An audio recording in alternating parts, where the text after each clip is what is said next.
Some businesses know when to disappear. Mine doesn't. Project Sentinel is yours. Yep. Then we build it right. This approval is original. Then he knew. Keith Bell was 42, the quiet founder of Bell Precision Systems in Columbus, Ohio. Most people at the charity gala believed his manufacturing company was only weeks away from bankruptcy, and many whispered that his wife Ruby had outgrown him. His worn Navy suit, scratched watch, and aging Ford F-150 made him look exactly like the struggling businessman everyone imagined. What they didn't know was that just hours earlier, behind locked federal doors, Keith had signed papers that would change his life forever. As Ruby lifted her champagne glass and smiled toward the crowd, Keith felt every eye in the ballroom turn to him. Then she opened her mouth. If you're watching from somewhere in the world, let us know your country and your local time in the comments. I'd love to see where everyone is joining from. And if you enjoy stories where patience, truth, and quiet strength change everything, subscribe to the channel so you won't miss tomorrow's story. The Grand Columbus Hotel glittered beneath hundreds of crystal chandeliers that reflected warm light across polished marble floors. Valets guided imported luxury cars toward the entrance, while photographers captured smiling executives, politicians, philanthropists, and manufacturing leaders as they climbed the broad staircase beneath banners announcing the annual Ohio Industry Children's Foundation Gala. Keith Bell parked nearly 2 blocks away. His dark blue Ford F-150 had more than 200,000 miles on the odometer. The truck had hauled machinery, steel samples, and prototype equipment for years. It carried scratches on both doors and rust along the rear bumper. Several luxury SUVs passed him before he found an empty parking space. He turned off the engine and sat quietly for a moment. The dashboard clock read 7:08 p.m. His phone remained silent. The encrypted notification he had received earlier that afternoon still sat unopened inside a secure government application. He already knew what it contained because he had signed every page inside a federal conference room less than 6 hours earlier. He locked the truck and adjusted the sleeves of his Navy suit. The suit was clean but old. Ryan Brooks had joked that Keith wore it only for weddings, funerals, and board meetings. Tonight it would become something else entirely. Inside the ballroom, nearly 400 guests filled round tables covered with white linen and silver centerpieces. Conversations floated through the room like soft music. Keith recognized several familiar faces. Some had once been customers. Others had been competitors. Most no longer returned his calls. Bell Precision Systems had reported losses for 3 consecutive years. Industry newsletters described the company as another small American manufacturer struggling against larger corporations. That version of the story had spread much faster than the truth. Keith moved through the ballroom unnoticed until he spotted Ruby. She stood near the stage wearing a deep emerald evening gown that caught the light with every movement. Diamond earrings framed her face. Her confident smile appeared effortless as she spoke with directors from Titan Industrial Group. Standing beside her was Daniel Mercer. At 51, Daniel projected effortless authority. His tailored charcoal tuxedo fit perfectly. Silver hair rested neatly above sharp blue eyes that seemed to calculate every conversation before it happened. Titan Industrial Group had expanded aggressively under his leadership, winning government contracts across several states. People admired success. Daniel knew exactly how to display it. Ruby laughed at something he whispered. Keith watched only long enough to notice she had not yet seen him. He walked toward the reception table. Before he reached it, Daniel looked up. Their eyes met. The smile on Daniel's face barely changed. "So," Daniel said loudly enough for several nearby executives to hear, "Keith Bell." Keith extended his hand. "Good evening, Daniel." Daniel glanced at the offered hand for nearly 2 seconds before shaking it lightly. "I wasn't sure you'd make it," Keith answered calmly. "We received an invitation." Daniel smiled. I suppose everyone deserves one last gala before difficult times. Several executives nearby chuckled. Keith simply nodded. Ruby finally turned. For an instant, surprise crossed her face. Then it disappeared. "You came," she said. "I said I would." She looked briefly at Keith's suit. "You could have bought something newer." Keith answered with the same steady voice. "I didn't think the children benefiting from tonight's fundraiser would mind." Ruby looked away. Daniel laughed again. "I like optimism." Keith didn't respond. Instead, he picked up a glass of sparkling water from a passing server. He never drank alcohol at business events. Not because he disliked it, because he preferred to remember every conversation exactly as it happened. Dinner began 30 minutes later. Keith sat at the edge of table 12. No one asked him about Bell Precision. No one asked about production schedules. Instead, conversations revolved around mergers, acquisitions, private aviation, and luxury vacations. Keith listened. Occasionally, someone acknowledged with polite small talk before returning to more interesting people. Across the room, Ruby remained beside Daniel. She laughed more than Keith remembered hearing at home during the past year. When dessert arrived, the master of ceremonies stepped onto the stage. "Ladies and gentlemen, thank you for supporting another successful year." Applause filled the ballroom. Awards followed. Several companies received recognition. Finally, the host smiled toward Ruby. "We'd also like to invite Ms. Ruby Bell, Director of Business Development at Titan Industrial Group, to say a few words about perseverance and professional growth." Ruby stood gracefully. Daniel applauded first. Others quickly joined. Keith watched quietly as Ruby climbed the stage. She accepted the microphone. For several moments, she spoke about charitable giving opportunity and economic development across Ohio. Her speech sounded polished, confident, professional. Then she paused. "I've learned something important during my career." The room became silent. Success isn't only about working hard. She smiled toward Daniel. "It's also about choosing the right people to stand beside." A few guests nodded. Ruby slowly turned her eyes across the ballroom, until they stopped on Keith. "I know many people here have watched businesses grow." She smiled again. "And you've probably watched some disappear." Several guests shifted in their chairs. Keith remained perfectly still. Ruby continued. "Sometimes, loyalty becomes an excuse for refusing reality." Soft laughter appeared at several nearby tables. "I spent years believing determination alone could build a future." She raised her champagne glass. "But eventually I realized dreams don't pay invoices." More laughter. Keith lowered his eyes toward the untouched bread plate before him. The narrator could see something no one else noticed. His breathing never changed. His fingers remained relaxed. No anger crossed his face, only patience. Ruby's confidence grew stronger. "My husband still believes his tiny manufacturing company will somehow become important." The ballroom erupted with louder laughter. Several people turned openly toward Keith. Someone whispered, "There he is." Another leaned toward his companion. "I heard they're weeks from bankruptcy," Ruby continued. "He spends more time fixing old machines than building a future." Another wave of laughter. Keith looked up only once, not toward Ruby, toward the enormous crystal chandelier above the ballroom. Its reflections shimmered across hundreds of glasses.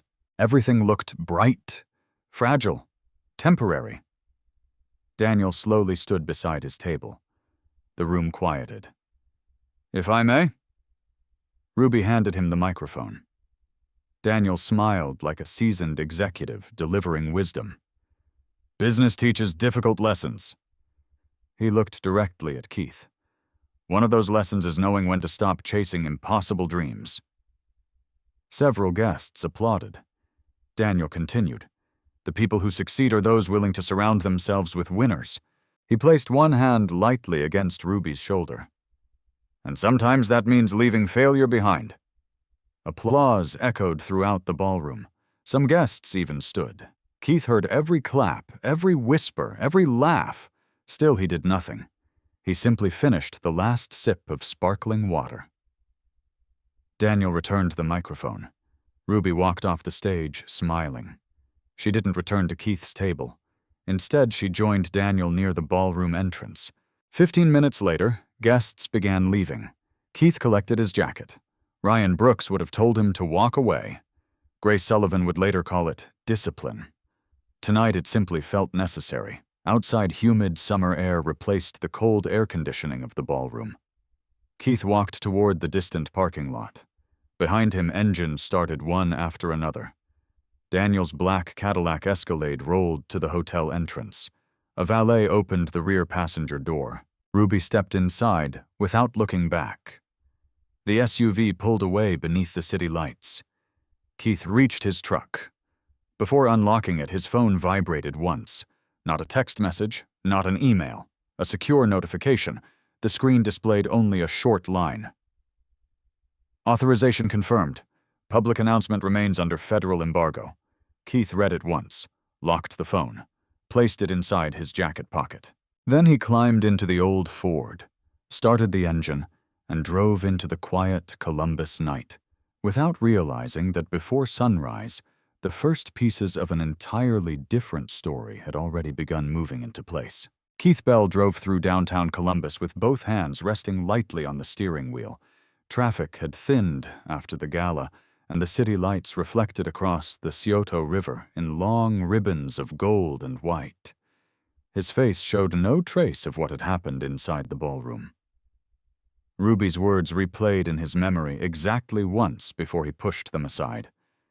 There would be time to deal with personal pain later.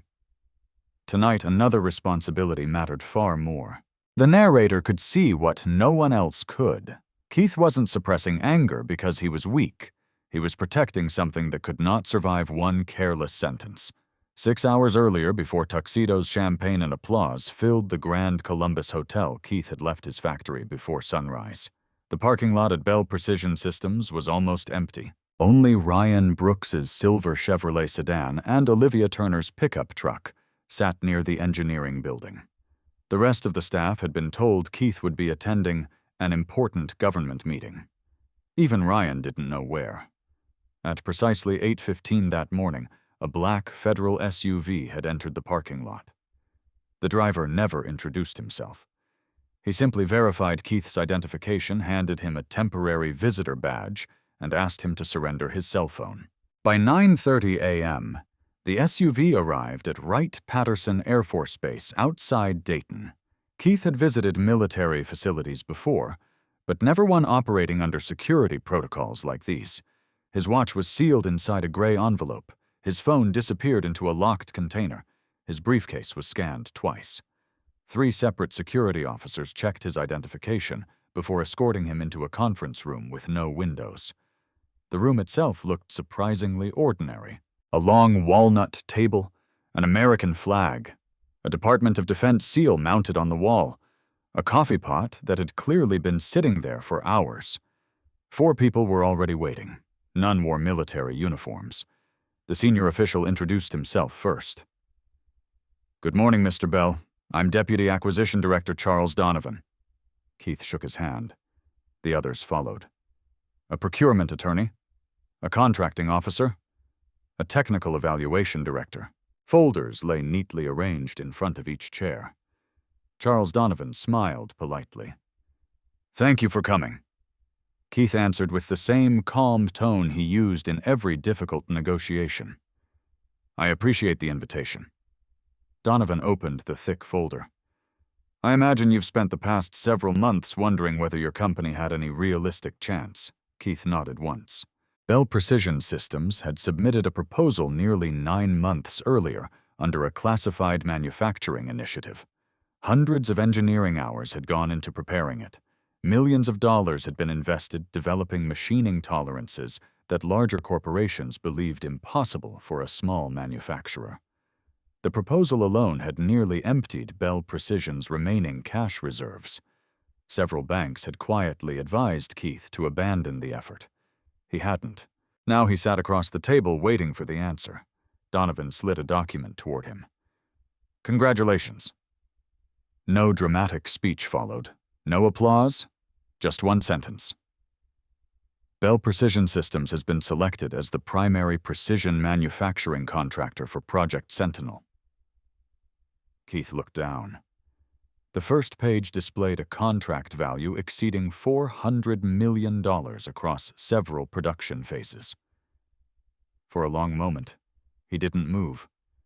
Not because of excitement, because he understood exactly what that number represented. 3 years of losses. 4 canceled commercial contracts, equipment loans, research expenses. Every sleepless night inside the factory. Every employee who had trusted him despite shrinking bonuses. Every decision people called foolish. They suddenly made sense. The technical director leaned forward. Your company achieved machining precision no other bidder could consistently demonstrate. Another folder appeared. This contract also includes options extending beyond 7 years if production targets are met. Keith finally asked his first question. When is the announcement scheduled? The attorney answered immediately. Not today. She pushed another document across the table. This is the non-disclosure agreement. Keith began reading. Each page became more restrictive. No public statements, no private disclosures, no communication with investors, no notification to suppliers, no discussions with family members. Violation of the embargo could terminate the award immediately. Civil penalties, federal prosecution, complete cancellation. The announcement date was listed at the bottom. 5 days away. Keith read every paragraph twice. Donovan folded his hands. I realize this places you in a difficult position. Keith looked up. My wife doesn't know. I'm afraid she cannot. My CFO. No. My engineering director. Not until authorization. Keith nodded. Silence filled the room again. Donovan continued. Your financial position was evaluated carefully. Keith almost smiled. Then you know why my balance sheet looks terrible. We do. The contracting officer opened another report. Over 70% of your reported losses resulted from research and equipment investments directly supporting the technology evaluated during this competition. Keith said nothing. He had heard enough analysts criticize those same investments. Business magazines described Bell Precision as poorly managed. Consultants claimed Keith lacked financial discipline. Competitors assumed desperation. None of them had seen the prototypes sitting inside Building 3. None of them understood why Keith had refused to sell the patents despite repeated offers. The government had. The attorney placed a pen beside the contract. Mr. Bell? He looked down again. The signature line waited. His hand remained perfectly steady as he signed each required page. One signature, another, then another. Nearly 40 pages later, Donovan closed the final folder. Welcome to Project Sentinel. Keith accepted the handshake. No cameras recorded the moment. No reporters waited outside. History often arrived without witnesses. Before leaving, Donovan spoke one final time. There is one more thing. Keith stopped.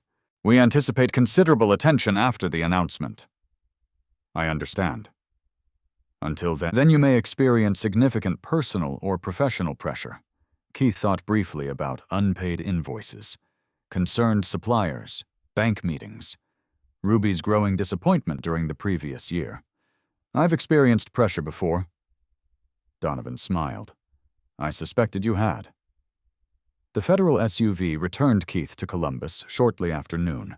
His phone was returned. Immediately, dozens of missed calls appeared. Banks, suppliers, unknown numbers. One message from Ruby.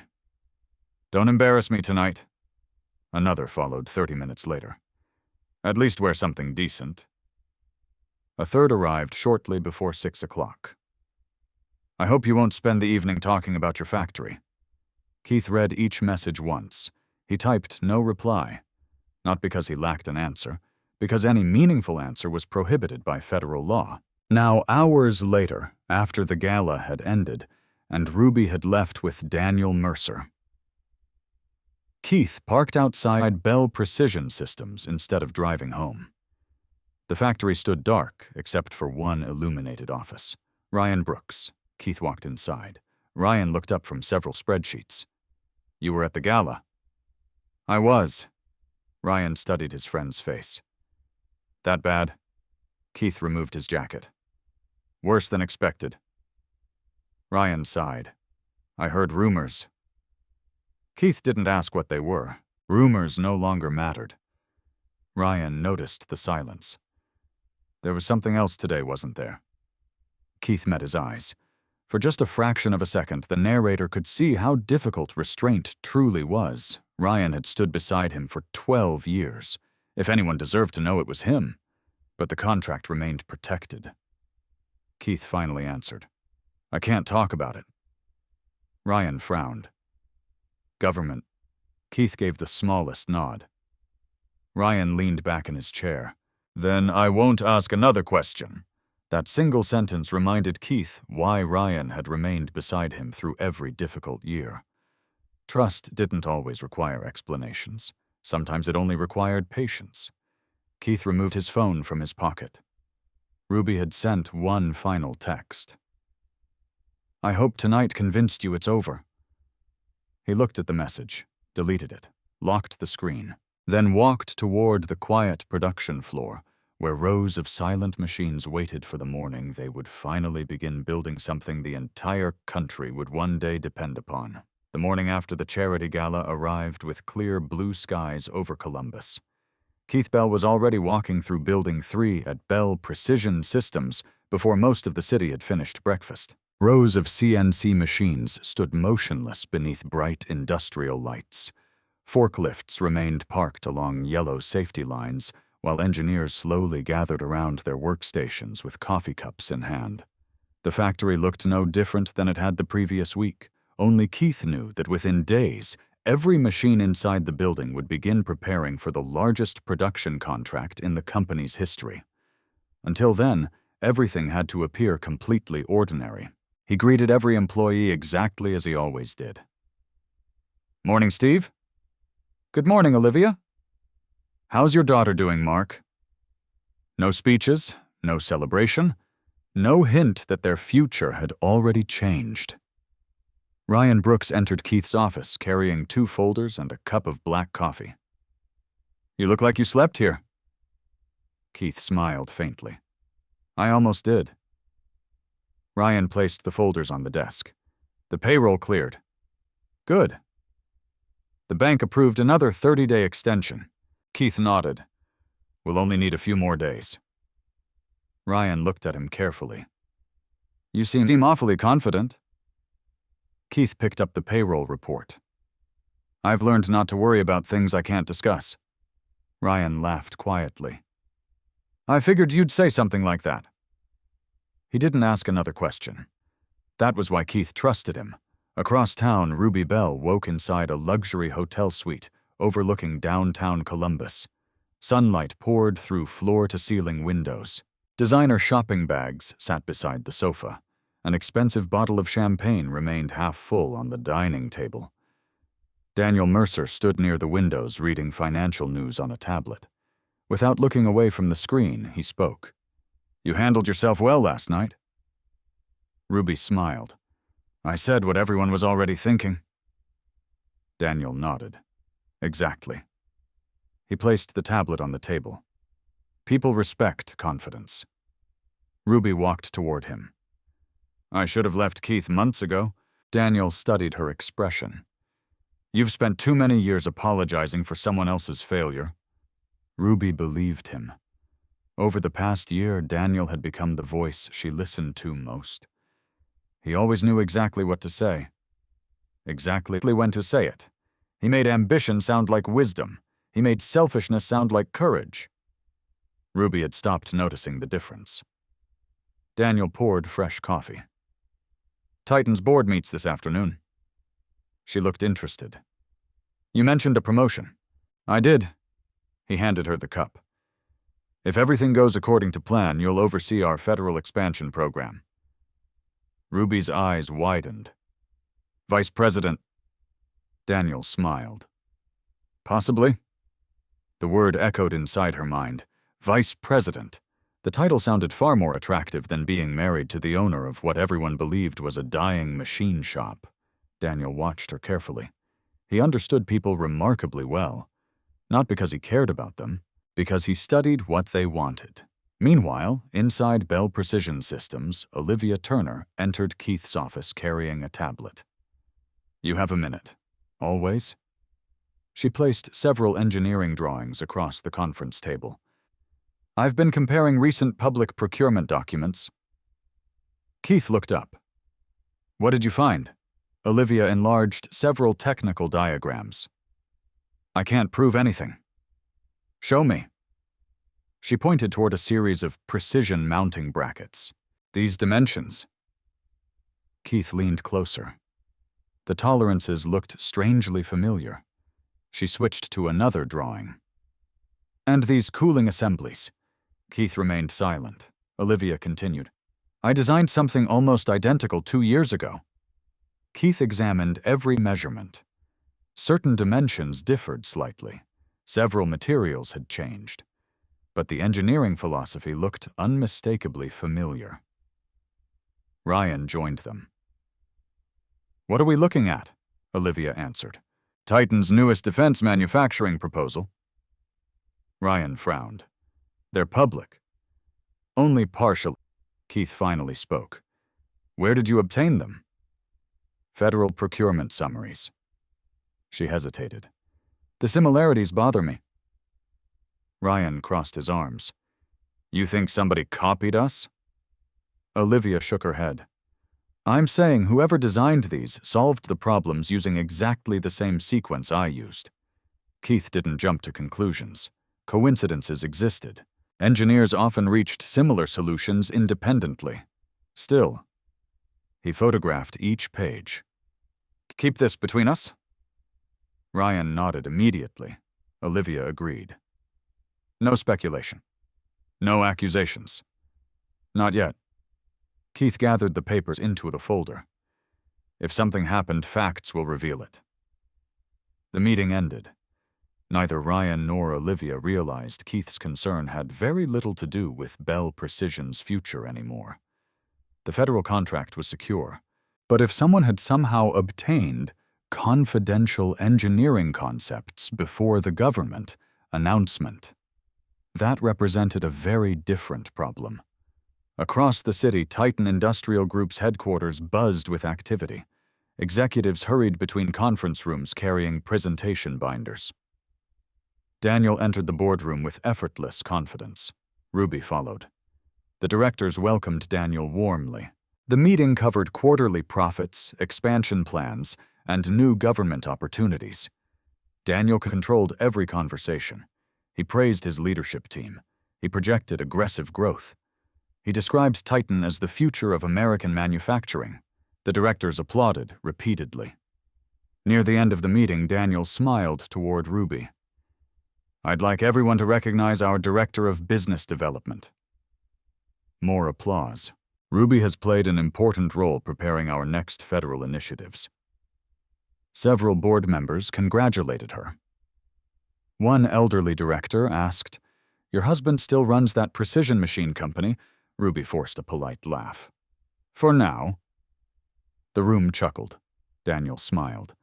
I'm sure she'll eventually convince him to enjoy retirement. Everyone laughed again.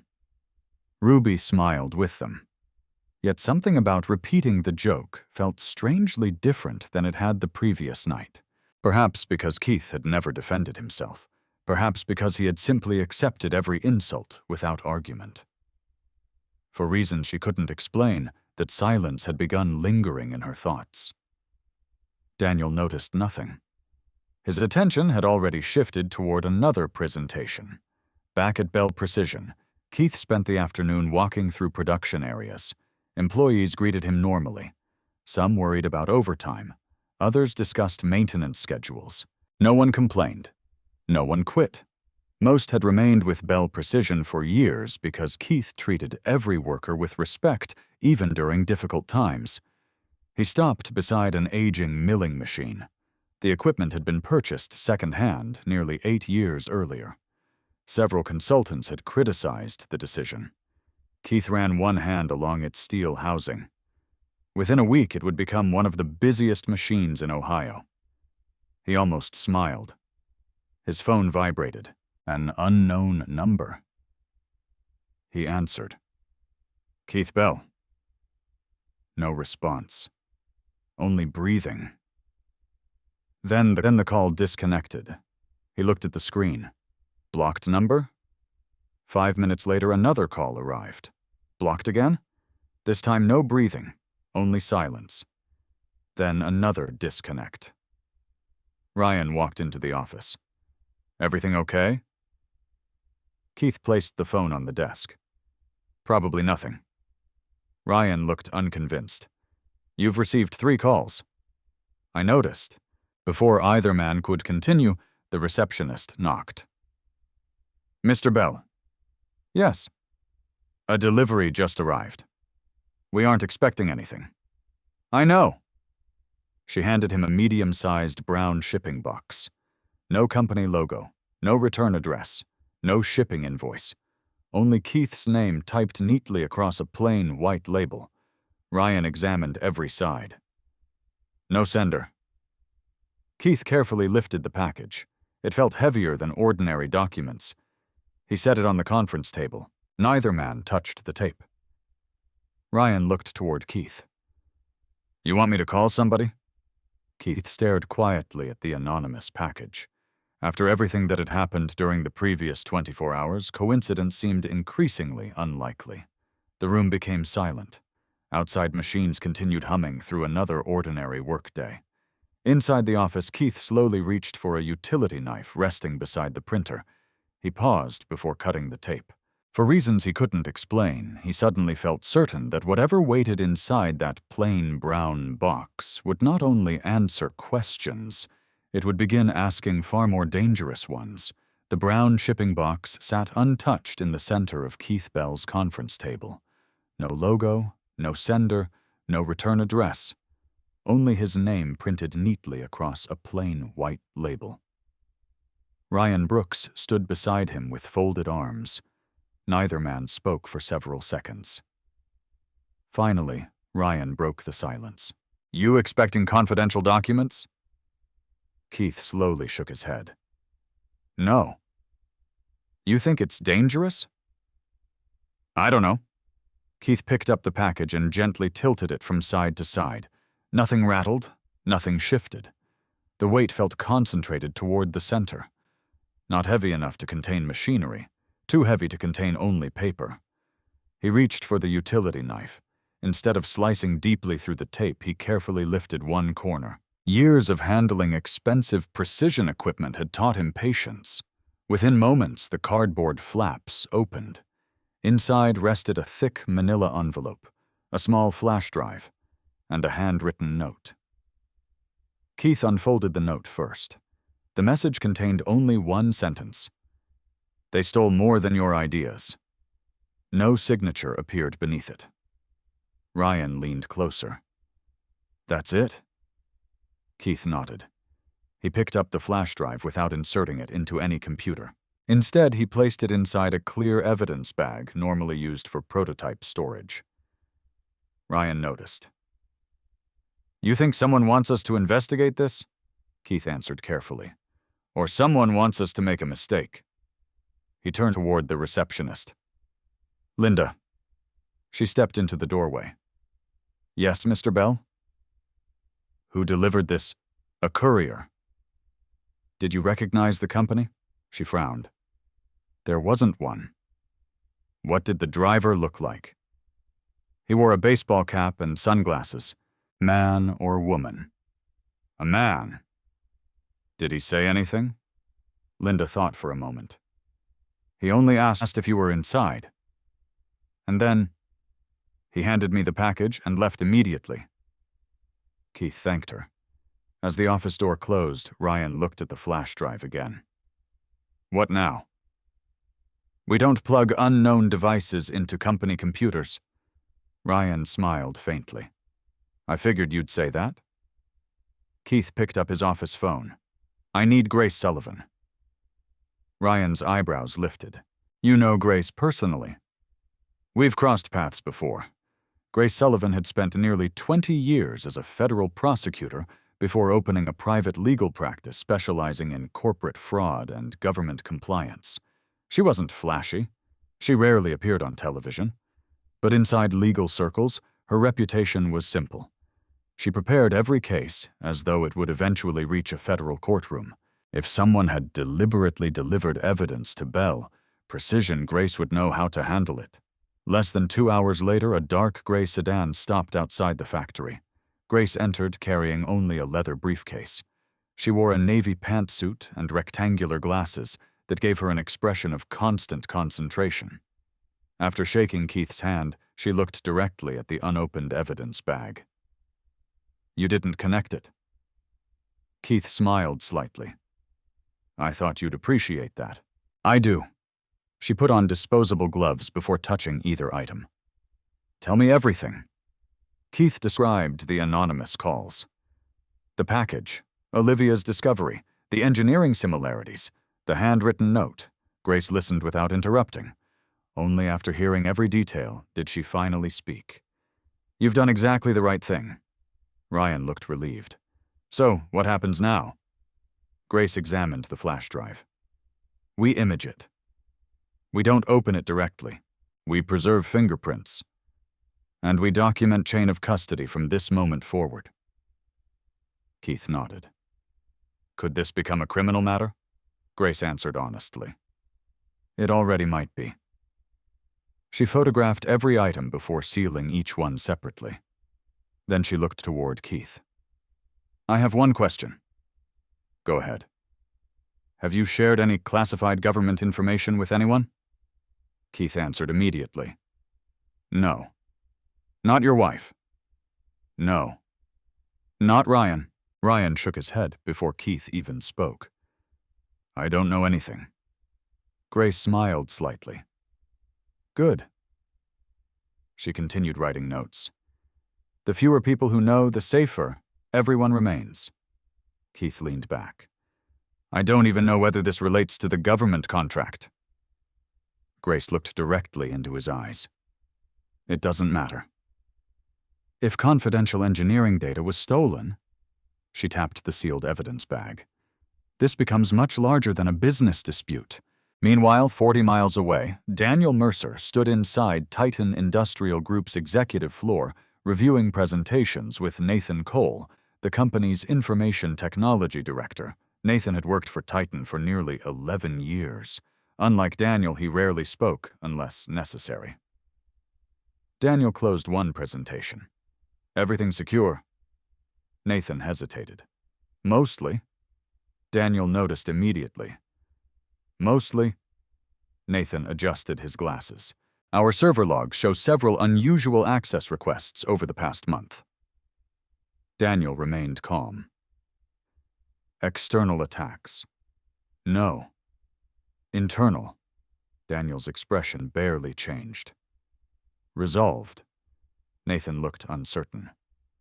I closed the accounts. Any data removed? I can't confirm. Daniel walked slowly toward the windows overlooking downtown Columbus. Then don't speculate. Nathan nodded. Understood. Daniel turned back. And Nathan. Yes. Sometimes perfectly normal system maintenance creates confusing records. Nathan understood the message. Stop asking questions. He quietly left the office. After the door closed, Daniel stood alone for several moments. His reflection stared back from the glass. The narrator could not enter Daniel's thoughts, but his actions revealed enough. He opened a secure desk drawer, removed a small notebook, read one page, then quietly tore it out. He fed the paper into a cross-cut shredder. Nothing else. Back inside Bell Precision, Grace returned after speaking privately with a digital forensics specialist. The flash drive can be examined tonight. Keith asked. How long? A few hours. Ryan sighed. So we wait. Grace looked at Keith. I recommend something else. What? Document every unusual event you've experienced during the past 6 months. Keith frowned. Everything. Anonymous calls. Unexpected meetings. Missing files. Strange conversations. Anything that felt insignificant at the time. Ryan immediately opened his laptop. I can help. For nearly 2 hours, the three of them reconstructed a timeline, canceled supplier meetings, competitors who suddenly seemed to anticipate Bell Precision's pricing, prospective customers who knew details Keith had never disclosed publicly, Olivia's engineering concerns, the anonymous phone calls, the mysterious package. By evening, the list stretched across 4 pages. Grace studied it carefully. Patterns rarely appear while events are happening. She pointed at the timeline. But afterward, she drew several connecting lines with her pen. They begin forming a picture. Keith looked quietly at the page. For the first time, he realized how many unusual events had accumulated without attracting his attention. Grace closed the folder. I believe someone has been watching Bell Precision for much longer than you realized. Her phone vibrated. She answered immediately. After less than 30 seconds, she ended the call. Keith noticed the change in her expression. What is it? The forensic lab finished a preliminary scan. So quickly. They only examined the directory structure. And Grace took a slow breath. The flash drive contains over 3,000 files. Ryan looked stunned. What kind of files? Grace answered carefully. Engineering drawings, financial spreadsheets, internal emails, building security records. Keith's expression remained calm. From Bell Precision. Grace looked directly at him. No? They all appear to belong to Titan Industrial Group. Silence filled the room. Ryan stared at the sealed evidence bag. Keith slowly looked toward the factory floor beyond his office window. Somewhere an unknown person had just handed him thousands of confidential files from the most powerful competitor in the region. Whoever sent them clearly trusted Keith, or wanted someone else to believe he could not be trusted. Grace placed one hand firmly on the evidence folder. From this moment forward, she said quietly, we assume every decision we make may eventually be examined in federal court. Keith nodded once. Without realizing it, the first invisible move in a far larger investigation had just been placed on the board. Grace Sullivan did not allow the flash drive to remain inside Bell Precision Systems overnight. Within 30 minutes of receiving the preliminary forensic report, she personally transported the evidence to a certified digital forensic laboratory that frequently assisted federal agencies and corporate fraud investigations. Every transfer was documented. Every evidence bag received a timestamp. Every person who handled the material signed the chain of custody record. Keith appreciated the discipline. Facts mattered. Procedures mattered even more. The following morning, Grace arrived at Bell Precision carrying a thick folder. Ryan Brooks and Olivia Turner joined Keith inside the conference room. Grace remained standing. The forensic team completed the first examination. Keith looked up. They found malware. No. They found encrypted archives. She placed several printed reports onto the table. The files are genuine. Ryan leaned forward. How can they tell the metadata? She opened one report. Original creation dates. Corporate file paths. Digital signatures. Employee usernames. She paused. These weren't fabricated. Olivia quietly asked, what exactly is on the drive? Grace answered carefully. Thousands of internal Titan Industrial Group documents. Keith remained silent. Grace continued, engineering development schedules, vendor contracts, budget forecasts, internal emails. And security logs. Olivia exchanged a glance with Ryan. Ryan frowned. Why would someone send all this to Keith? Grace closed the folder. That's the question we still can't answer, Keith asked another. Anything connected to Bell Precision? Grace nodded slowly. There is. She slid a separate document across the table. 3 different folders contained files referencing your company. Keith opened the folder. The first document contained competitive analysis. Bell Precision appeared beside several regional manufacturers. Nothing unusual. The second document showed procurement research. Again, nothing alarming. Then he reached the third section.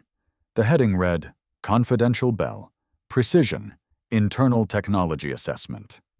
Olivia's expression changed immediately. I've never released those drawings. Keith carefully examined the pages. Several diagrams resembled prototype components that had never appeared in public. Some dimensions were incomplete. Others contained outdated revisions.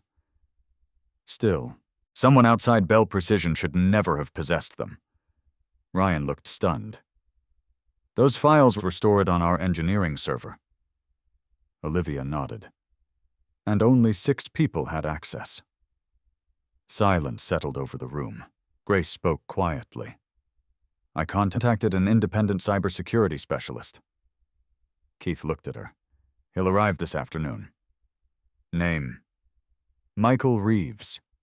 Ryan recognized it immediately. The former FBI cyber analyst. The same. Keith folded the documents carefully. No accusations until we know how this happened. Grace smiled. Exactly. Across town, Nathan Cole sat alone inside Titan's information technology office. Computer monitors displayed routine network activity. Most of it looked ordinary. One notification, however, refused to disappear. Archived security access restored. Nathan frowned. He hadn't restored anything. He opened the log. Someone using executive-level authorization had reopened an archived administrator account at 2:17 a.m. The authorization code belonged to someone above his own clearance level. He clicked deeper. The account had accessed historical engineering archives, then financial records, then internal email storage. Finally, the account disappeared. Deleted. Nathan stared at the screen. Someone had erased their own access history. Only a fragment remained because one backup server hadn't synchronized quickly enough. Nathan quietly copied the remaining logs onto an encrypted external drive. He didn't tell anyone. Not yet. Back at Bell Precision, Michael Reeves arrived shortly after lunch. Unlike television versions of cybersecurity experts, Michael looked ordinary. Khaki pants, blue button-down shirt, reading glasses. No dramatic entrance. He greeted everyone politely before opening his laptop. Grace introduced him. Michael spent 18 years investigating corporate intrusions. Michael nodded. I only need access to your server logs. Olivia escorted him into the secure engineering network. For nearly 3 hours, nobody interrupted him. He reviewed authentication records, employee permissions, remote connections, software updates, backup histories. Near 4 o'clock, he finally removed his glasses. I found something. Everyone gathered around his monitor. Michael enlarged one timeline. This account belongs to Olivia Turner. Olivia looked surprised. Yes. It logged in repeatedly after midnight. She immediately answered. I was home. Michael nodded. I know. He highlighted another section. The login originated from inside your building. Ryan frowned. Someone used Olivia's account?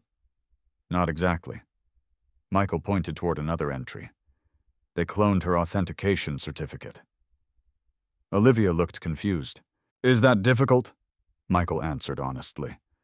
For an amateur, nearly impossible. For someone with sophisticated resources, very possible. Keith listened carefully. Michael continued. The intruder copied engineering files over several weeks. Not all at once. They avoided triggering volume alerts. Ryan quietly muttered, "Professional." Michael agreed. "Very." Grace asked, "Can you identify who—" Michael leaned back. "No. But I can identify where." He enlarged another window. The traffic exited through a relay server. Then another. Then another. He zoomed further. The final destination terminated inside Columbus. Keith looked surprised. "It never left the city." "No." Michael printed another page. "The final relay used commercial office internet registered under—" He stopped. Grace looked up.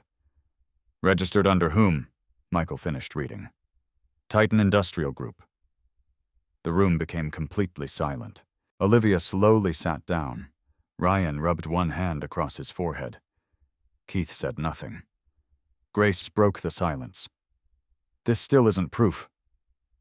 Michael agreed immediately. "No. It only proves someone using Titan infrastructure received copied data." Keith looked toward Olivia. "You had nothing to do with this." She looked almost offended. "I would never." "I know." His answer came without hesitation. Olivia had spent 9 years helping Bell Precision build technologies larger companies believed impossible. Keith trusted her completely. Trust built over years could not be destroyed by one suspicious computer log. Grace gathered the printed reports. "I believe it's time." Keith understood. "Federal authorities." She nodded. "This exceeds private litigation." Ryan asked quietly. "FBI," Grace answered. "Corporate espionage involving potential defense technologies usually attracts federal attention." Keith looked through the conference room window toward the production floor. Employees continued assembling ordinary commercial components. None of them realized federal investigators might soon walk through the same doors. Later that evening, Grace placed a secure phone call. The conversation lasted less than 5 minutes. She mentioned only documented facts. No speculation, no theories, only evidence. The following morning, a black government sedan entered the Bell Precision parking lot shortly after 8 o'clock. A tall man stepped out wearing a charcoal suit instead of a uniform. His movements were calm, efficient, professional. He carried no visible briefcase, only a government identification wallet. Grace met him near the entrance. They shook hands briefly. Keith walked outside to join them. Grace made the introduction. "Keith?" She turned toward the visitor. "This is Special Agent Marcus Hayes." Marcus offered a firm handshake. "Mr. Bell?" "Agent Hayes." Marcus studied Keith for only a moment. "I've reviewed Ms. Sullivan's preliminary evidence."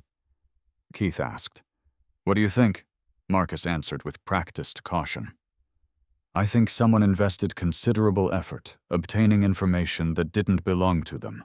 He looked toward the factory buildings. "And I think your company may be one piece of a much larger investigation." Keith remained calm. "What do you need from me?"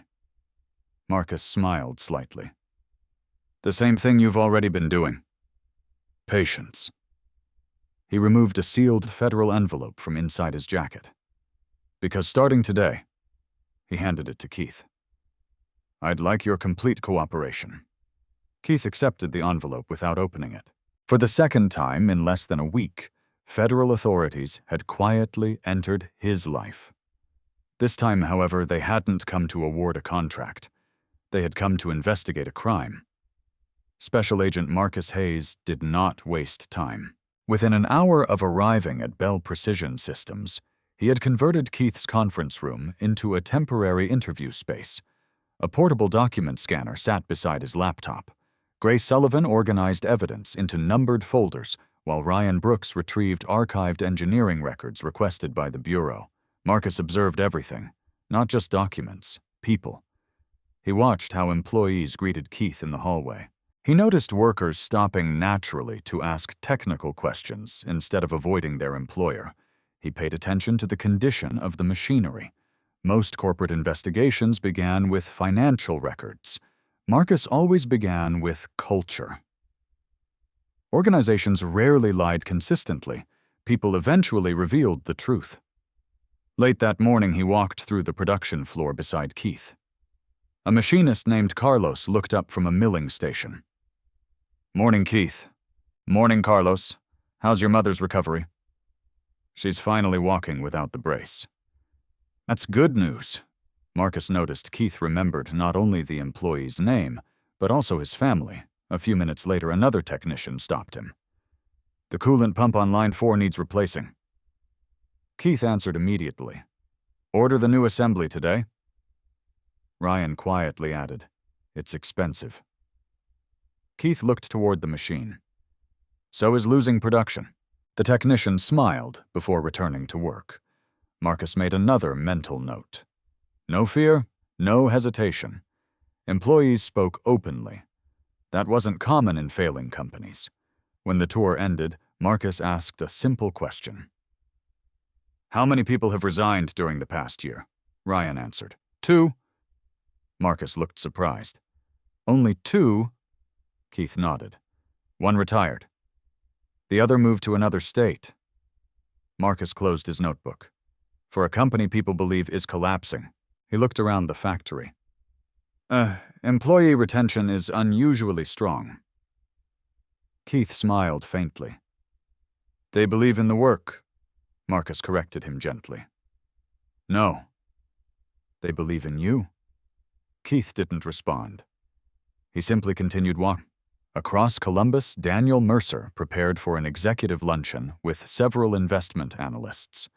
Titan Industrial Group occupied the top 3 floors of a glass office tower overlooking the city. The atmosphere projected confidence. Receptionists welcomed visitors by name. Large digital displays highlighted rising revenue. Awards decorated every hallway. The company looked untouchable. Daniel enjoyed that impression. He entered the executive dining room where investors waited. Conversation centered on expansion, government contracts, international growth. One analyst smiled. "Your competitors seem to be disappearing." Daniel nodded modestly. "The market rewards efficiency." Another analyst mentioned Bell Precision. "I heard Keith Bell embarrassed himself at the charity gala." Several people laughed. Daniel joined them politely. "A difficult situation." He took a sip of coffee. "Running a small manufacturer in today's economy isn't easy." No one challenged the statement. Why would they? Everything visible supported Daniel's version of reality. Meanwhile, on another floor, Nathan Cole quietly copied additional security logs onto the encrypted drive he had created the previous day. The more he searched, the more irregularities appeared. Administrator accounts that briefly existed before disappearing. Engineering archives opened after midnight. Files compressed into encrypted containers. Someone with executive authorization had bypassed nearly every security policy Nathan himself had designed. He stared at one particular entry. The authorization token belonged to the executive office. His pulse quickened. He closed the log immediately as footsteps approached. His office door opened. Daniel Mercer entered, smiling. "Nathan." "Good afternoon." Daniel looked around casually. "Busy?" "Routine maintenance." Daniel nodded. "I appreciate everything you do." Nathan relaxed slightly. Daniel walked closer. "I understand the network audit is complete." Nathan hesitated. "Almost." "Anything unusual?" Nathan carefully chose his words. "Some archived administrator records require additional review." Daniel maintained the same pleasant expression.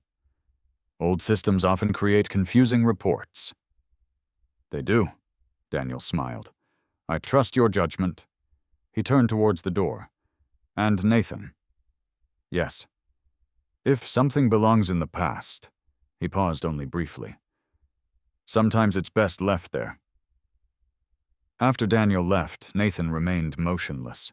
The sentence sounded harmless, yet something about it felt unmistakably deliberate. Back at Bell Precision, Grace completed organizing the evidence timeline. Marcus studied every page. Anonymous phone calls, The mysterious package, engineering similarities, the cloned security certificate, Titan server connections. He circled several dates.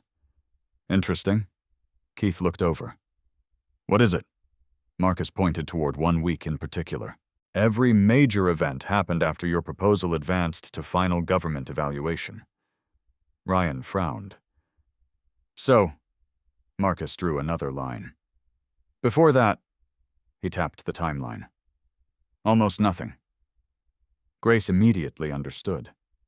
Someone didn't become interested in Bell Precision until they realized the company represented a real threat. Marcus nodded. Exactly. Keith remained thoughtful. They somehow learned we reached the final selection stage. Marcus answered. Apparently. Keith frowned. That information was classified. It should have been. Grace added quietly, unless someone guessed. Marcus shook his head. No?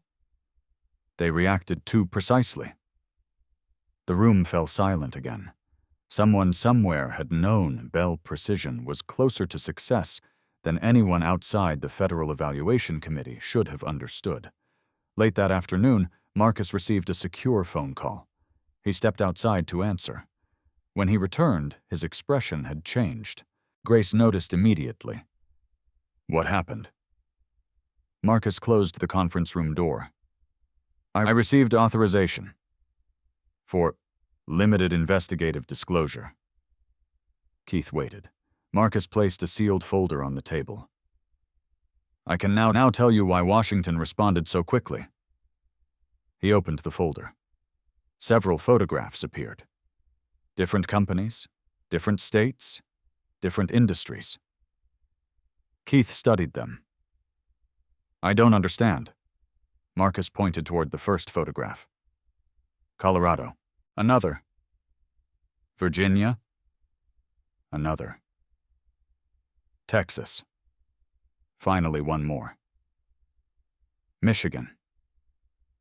Each picture showed a different manufacturing company, different owners, different products. Ryan looked confused.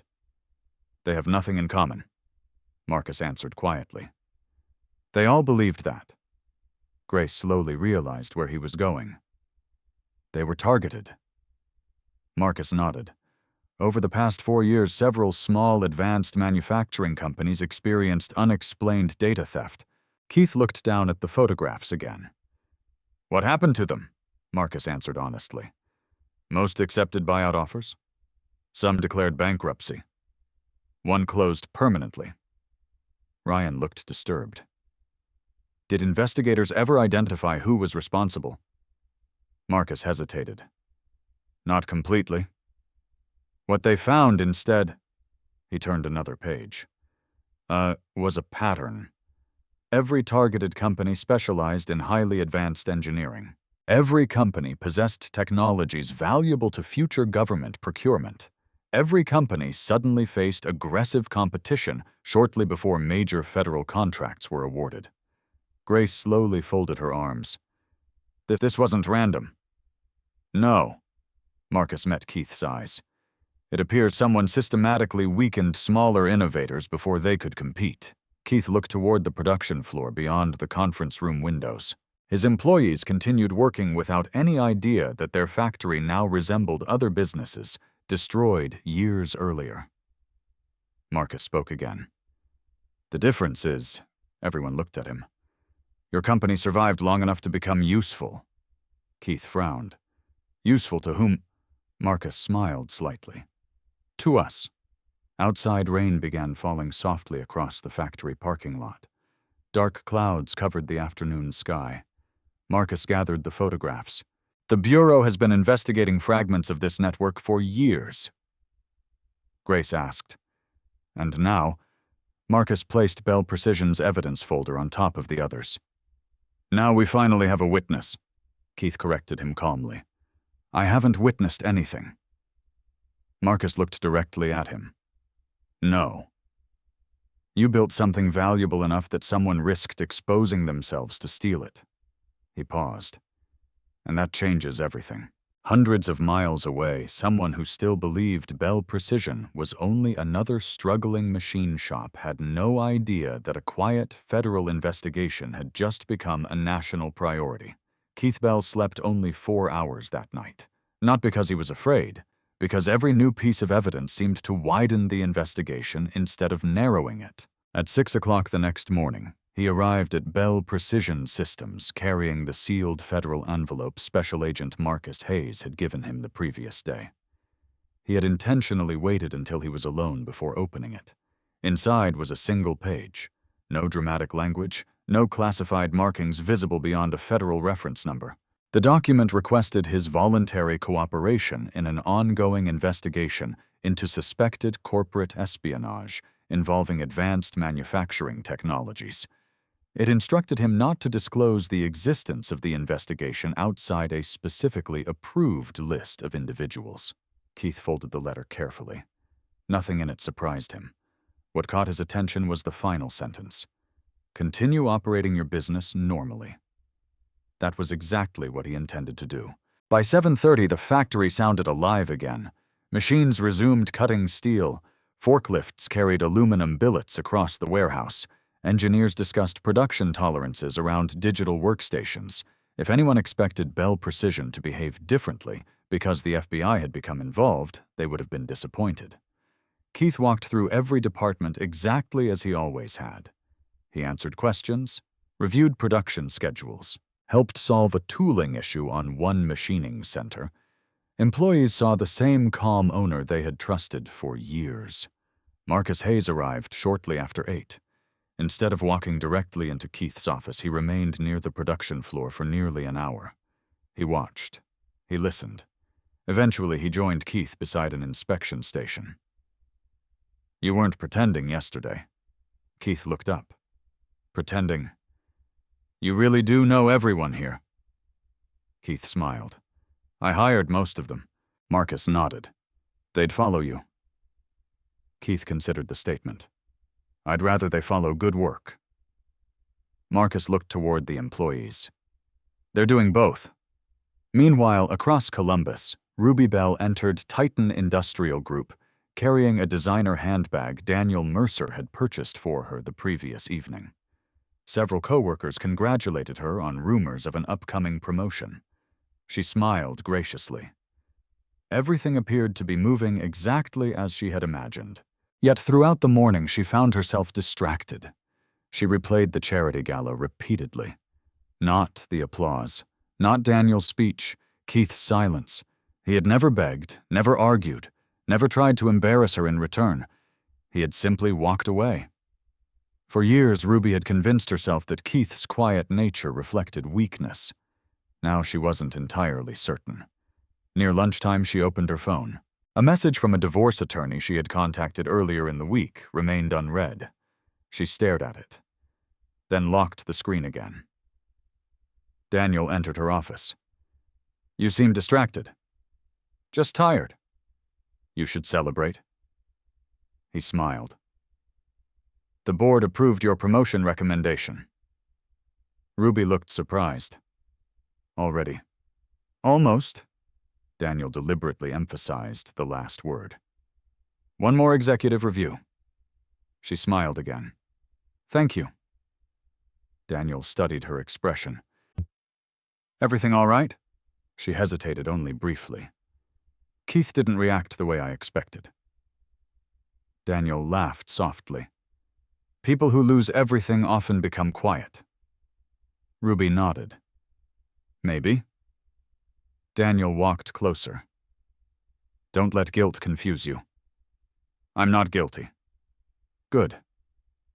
He placed one hand lightly on her shoulder. "You chose success." He left before she answered.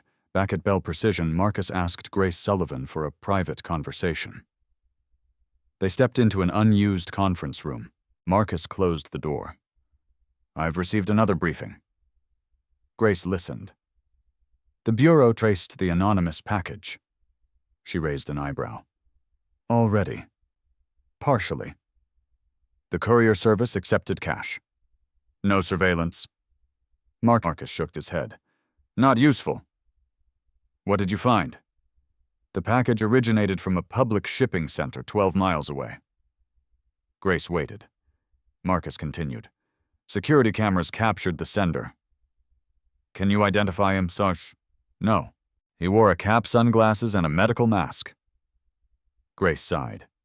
So, nothing. Marcus smiled slightly. Not exactly. He handed her a photograph. The sender carried the package with his left hand. His right wrist remained visible. Around it sat a distinctive stainless steel watch with a deep scratch crossing the bezel. Grace examined the image. You think the watch matters? Marcus answered quietly. I think people change faces more easily than habits.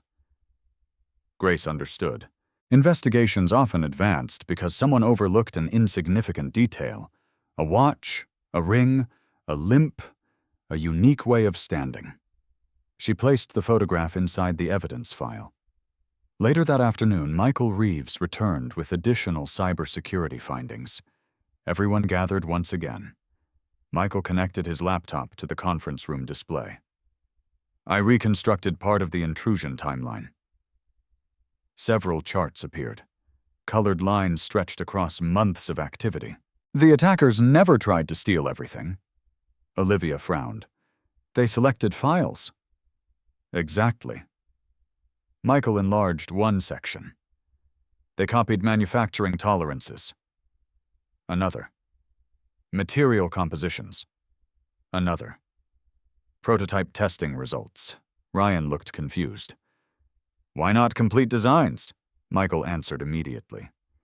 Because experienced engineers don't need complete blueprints. Olivia slowly nodded. They only need enough pieces. Michael smiled. Exactly. Keith studied the timeline. So they weren't copying products. They were copying knowledge. Michael looked impressed. That's a better way to describe it? Grace quietly added, knowledge is much harder to prove theft of. Marcus folded his arms. Unless someone becomes careless. Michael switched to the final slide. Someone did. Everyone looked up. He enlarged one isolated network connection. For 11 seconds, he pointed at the screen. The intruder forgot to activate one relay. Marcus leaned forward. Meaning? Michael highlighted a geographic location. We captured the originating internet address. Ryan asked immediately where. Michael answered. Downtown Columbus. Grace waited for more. Michael zoomed further. The address belongs to an executive office suite. Keith remained expressionless. Marcus quietly asked the question everyone else was thinking. Which company? Michael looked directly at him. The building belongs to Titan Industrial Group. Silence settled over the room again. Marcus spoke first. Still circumstantial. Michael agreed. Yes. No court would convict based on this. Grace added, but it justifies obtaining additional records. Marcus nodded. If approved. Late that afternoon, Marcus returned to his vehicle to place another secure call. The conversation lasted nearly 15 minutes. When he returned, Keith noticed a subtle difference. What happened? Marcus looked around to ensure no employees were nearby. Washington approved expanded investigative authority. Grace smiled faintly. That was fast. Marcus answered. They've been waiting for a connection. Keith asked quietly, connection to what? Marcus looked toward the factory where dozens of employees continued working unaware of the conversation taking place only a few yards away. For years, we've believed someone inside the manufacturing sector has been feeding valuable technologies to larger corporations before federal contracts are awarded. He paused. Now we finally have a trail worth following. Keith considered everything that had happened during the past week. His public humiliation, the anonymous package, the copied engineering files, the federal contract, the investigation. None of it had been planned by him. Yet somehow every event had pushed him toward the center of something much larger than Bell Precision Systems. Marcus opened his car door, but stopped before getting inside. Keith. Yes. Keep doing exactly what you've been doing. Running the business, Marcus smiled. And being underestimated. Keith looked slightly amused. I've had years of practice. Marcus returned the smile. Good. Because sometimes the safest place for the truth. He glanced toward the distant Titan headquarters, rising above the Columbus skyline, is inside a man everyone believes has already lost. As the government sedan disappeared through the factory gates, Keith watched it until it turned onto the highway. He didn't know how long the investigation would last. He didn't know who would eventually be exposed. But for the first time since Ruby had walked away with Daniel Mercer, he realized something important. Patience was no longer simply part of his personality. It had quietly become his strongest weapon. Monday arrived with unusual energy across downtown Columbus. News crews assembled outside the Columbus Convention Center before sunrise. Satellite trucks lined the curb. Camera operators tested equipment while reporters rehearsed opening lines about one of the state's largest manufacturing investment conferences. Titan Industrial Group was scheduled to headline the event. Daniel Mercer would deliver the keynote address. Executives from dozens of suppliers, regional banks, investment firms, and manufacturing companies had accepted invitations months earlier. Keith Bell had not planned to attend, at least not until Special Agent Marcus Hayes called him the previous evening. I'd like you there. Keith held the phone between his shoulder and ear while reviewing production reports. As a guest. As yourself.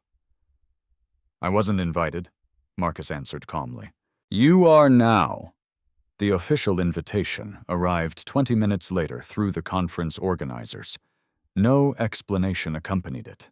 Keith accepted. Not because he expected confrontation, because Marcus rarely made unnecessary requests. By 9 o'clock, the convention center lobby buzzed with conversation. Corporate banners hung from the ceiling. Television crews interviewed executives. Investors exchanged business cards. Titan employees moved confidently through the crowd, wearing matching Navy name badges. Daniel Mercer enjoyed every minute. He greeted elected officials, thanked sponsors, posed for photographs. When Ruby Bell entered beside him, several reporters immediately turned their cameras toward them. One journalist smiled. Mr. Mercer, congratulations on Titan's continued expansion. Daniel answered smoothly. We are proud to continue investing in American manufacturing. Another reporter looked toward Ruby. And congratulations on your new executive promotion. Ruby smiled politely. Thank you. The promotion had not yet been officially announced, yet somehow reporters already knew. Daniel appeared unsurprised. Across the lobby, Keith entered quietly through a side entrance. No photographers noticed him. He wore the same tailored charcoal suit from the charity gala. Nothing expensive, nothing flashy. Ryan Brooks accompanied him. You think anyone knows we're here? Keith looked around. Probably not, Ryan smiled. I like it that way. Marcus Hayes watched from a balcony overlooking the lobby. He wasn't alone. 2 additional federal agents blended naturally among conference attendees. Neither displayed credentials. Neither interacted with Keith. They simply observed. Grace Sullivan arrived moments later carrying only a leather portfolio. She approached Keith casually. Good morning. Morning. You remember the plan? Keith nodded. I attend. I listen. I answer questions honestly. And Keith smiled faintly. I don't volunteer anything. Grace returned the smile. Perfect. Inside the main ballroom, nearly 1,000 guests filled round tables facing a brightly illuminated stage. Massive screens displayed Titan Industrial Group's logo. A promotional video highlighted billion-dollar projects, new facilities, and community partnerships. The audience applauded enthusiastically. Daniel stepped onto the stage, confident, relaxed, completely in control. Good morning. His voice carried effortlessly throughout the room. When people speak about American manufacturing, he paused. They often speak about decline. Another pause. I prefer speaking about opportunity. The audience applauded again. Daniel continued describing innovation, economic growth, workforce development, and strategic investment. Every sentence sounded polished. Every statistic sounded impressive. Keith listened quietly from the middle of the ballroom. Marcus watched Daniel instead of the presentation slides. People often revealed themselves during success, much more than during failure. Halfway through the keynote, Daniel announced another acquisition. Titan had purchased a smaller precision fabrication company in Indiana. The audience applauded once more. Ryan leaned toward Keith. That's the third acquisition this year. Keith nodded. Yes. Ryan whispered again. They're buying companies faster than they can integrate them. Keith didn't answer. Instead, he continued watching Daniel. Then something unexpected happened. The conference moderator returned to the stage. Ladies and gentlemen, he smiled broadly. We have one additional announcement before lunch. Daniel looked surprised. Apparently, this portion hadn't been discussed with him. The moderator continued. As part of today's Manufacturing Innovation Partnership Initiative, he glanced toward a sealed envelope resting on the podium. The Department of Defense has authorized the public release of one newly awarded advanced engineering contract. Keith's expression did not change. Marcus noticed. Grace noticed. Ryan stopped breathing for a moment. Daniel looked toward the envelope with polite curiosity. The moderator continued speaking. Due to previous federal confidentiality requirements, he carefully opened the envelope. The recipient could not be identified until this morning. Several executives leaned forward. Television cameras adjusted focus. Reporters prepared their microphones. Ruby looked toward Daniel with a confident smile. Surely Titan had won another government contract. Who else could it be? The moderator unfolded the letter. For exceptional innovation in next-generation precision defense manufacturing. His voice echoed through the silent ballroom. The United States Department of Defense awards Project Sentinel. Daniel's smile remained. To Bell Precision Systems. Silence. Complete silence. For nearly 3 seconds, no one moved. Daniel's expression froze. Ruby stared at the stage. Ryan slowly turned toward Keith. Keith remained seated, exactly where he had been. The moderator continued. Company founder and president? He looked across the audience. Mr. Keith Bell, would you please join us on stage? Hundreds of heads turned simultaneously. People searched the ballroom. Whispers spread rapidly.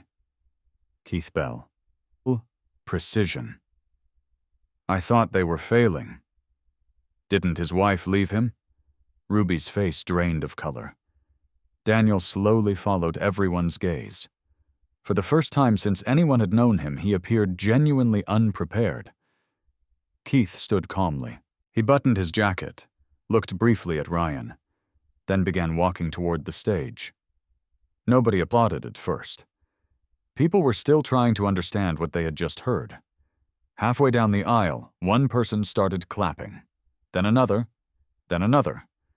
Within seconds, the entire ballroom rose to its feet. The applause became thunderous. Keith reached the stage. The moderator extended his hand. Congratulations. Thank you. A senior Defense Department representative stepped forward from the front row. He presented Keith with the official contract announcement. Television cameras flashed continuously. The representative addressed the audience. Project Sentinel represents one of the most advanced precision manufacturing initiatives awarded this year. He smiled toward Keith. Bell Precision Systems demonstrated exceptional engineering capability during one of the most rigorous technical evaluations our department has conducted, reporters wrote furiously. The representative continued, "The contract value exceeds $400 million. A collective gasp swept through the ballroom. Ruby instinctively took one step backward. Daniel remained perfectly still. Only his tightened jaw betrayed what he was feeling. Keith accepted the document without celebration. No raised fists, no triumphant speech. Only quiet gratitude. The moderator handed him the microphone. "Mr. Bell? What would you like to say?" Keith looked across the enormous audience. His eyes briefly passed over Ruby, then Daniel. Finally, he spoke. "This recognition belongs to the people who never stopped believing in honest work." He glanced toward Ryan, seated in the audience. "My engineers. My machinists. My employees. They continued building excellence even when success wasn't visible." The ballroom remained completely silent. Keith continued. "Sometimes results take longer than people expect. But that doesn't mean progress has stopped." He lowered the microphone. "Thank you. Nothing more." The audience erupted into even louder applause. Marcus Hayes watched carefully. Not Keith, Daniel Mercer. For less than 1 second, Daniel's composure slipped, his eyes fixed on the contract folder. Not with disappointment, not even with anger, with recognition, as though he had just realized something impossible had happened. Marcus quietly touched the communication device hidden beneath his jacket. "Target reaction confirmed." A calm voice answered through his earpiece. "Understood?" Marcus never looked away from Daniel, because the public announcement everyone believed marked the end of Keith Bell's humiliation was in reality only the beginning of someone else's downfall. The applause continued long after Keith Bell stepped away from the podium. Reporters crowded the front of the stage. Camera flashes illuminated the ballroom. Questions came from every direction. "Mr. Bell, when did you learn about the contract? How many jobs will Project Sentinel create? How did Bell Precision beat larger competitors?" Keith answered only what he was permitted to discuss. "The evaluation process was confidential. Our employees earned this opportunity. We look forward to serving our country." Every response remained calm, measured, professional. No mention of Ruby. No mention of Daniel Mercer. No mention of the charity gala where people had laughed at him only days before. That silence impressed Marcus Hayes more than any speech could have. Across the ballroom, Daniel stood surrounded by Titan executives, pretending nothing unusual had happened. His smile had returned, but it no longer reached his eyes. One vice president leaned closer. "I didn't know Bell Precision was even competing." Daniel answered without hesitation. "Neither did I." It was technically true. He had never expected Keith to survive the selection process. Another executive frowned. $400 million. Daniel nodded. "An impressive achievement." He excused himself before anyone noticed his tightening expression. Ruby watched him disappear through a side corridor. Something felt wrong. Daniel always controlled every room he entered. Today, for the first time, he looked unsettled. She looked toward the stage again. Keith was speaking with Defense Department officials. Several engineers from other companies approached to congratulate him. They treated him with genuine respect, not pity. Respect. Ruby suddenly remembered every joke she had made about his struggling business. Every complaint about long hours. Every accusation that he lacked ambition. None of those memories felt comfortable anymore. Meanwhile, Marcus quietly received another encrypted message on his secure phone. Authorization granted. Financial warrant approved. He locked the screen immediately. The investigation had just entered a new phase. Grace Sullivan approached him. "Good news." Marcus nodded slightly. "Better than expected." "Can you tell me?" "We're obtaining financial records." Grace understood instantly. "Titan." Marcus didn't answer directly. "I didn't say that." She smiled. You didn't have to. At the opposite end of the convention center, Nathan Cole stood alone near an exhibition booth displaying industrial robotics. He had attended the conference as Titan's IT director. Like everyone else, he had watched Keith receive the contract announcement. Unlike everyone else, he immediately understood what it meant. If Bell Precision had truly won Project Sentinel, then whoever had been stealing engineering data had failed. That failure would make someone desperate. Nathan instinctively checked his phone. No messages, no missed calls, nothing. The silence worried him more than any warning could have. Back inside the ballroom, lunch officially began. Executives moved between tables. Business cards changed hands. Journalists searched for interviews. Keith finally found a quiet corner beside Ryan Brooks. Ryan laughed softly. I've waited years to see their faces. Keith smiled. They'll recover. Ryan shook his head. I'm not talking about everyone. He looked discreetly toward Daniel. I'm talking about him. Keith followed Ryan's gaze for only a second, then looked away. It doesn't matter. Ryan raised an eyebrow. Really? No. Keith picked up a glass of water. The contract matters. The employees matter. The work matters. Everything else is noise. Ryan smiled. You haven't changed. Keith answered quietly. I hope not. Across the room, Ruby slowly approached. Ryan noticed first. I'll give you a minute. He walked away before she arrived. Keith turned as Ruby stopped beside him. For several seconds, neither spoke. Finally, she broke the silence. Congratulations. Thank you. Another silence followed. I didn't know. I know. She looked down briefly. The contract. It was classified. She nodded. I thought... Her sentence faded unfinished.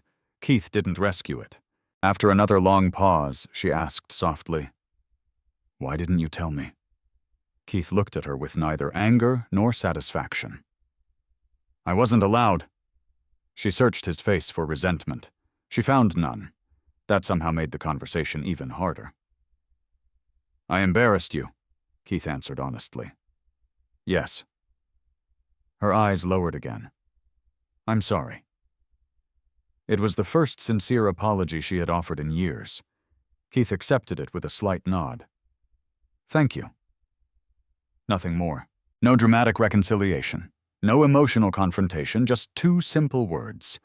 Ruby realized she had expected accusations. Instead, she received dignity.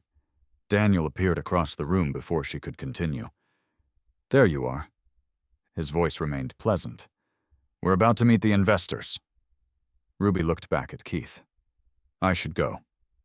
Keith nodded once. I hope things work out for you. She hesitated. You mean that... Yes. She walked away slowly. Marcus had observed the entire exchange from a distance. Grace joined him. Interesting. Marcus nodded. He didn't try to win her back. Grace smiled. He doesn't need to. Daniel escorted Ruby toward a private executive lounge reserved for Titan leadership and major investors. The moment the door closed behind them, his pleasant expression disappeared. What did he say? Ruby looked surprised. Who? Keith? He thanked me. Daniel frowned. For what? For congratulating him. Anything else? Ruby shook her head. No. Daniel remained silent. She studied him carefully. You're upset? I'm disappointed. About the contract. About losing an opportunity. His answer sounded reasonable, yet Ruby sensed something hidden beneath it. Before she could ask another question, Daniel's phone vibrated. He glanced at the screen. The message came from Titan's chief financial officer. Need to speak immediately. Private. Daniel excused himself, and stepped into an adjoining office. He answered the call. "What happened?" The CFO spoke quickly. "We have a problem." "What kind?" "Federal investigators." Daniel's expression hardened. "What about them?" "They delivered document preservation notices." Daniel became completely still.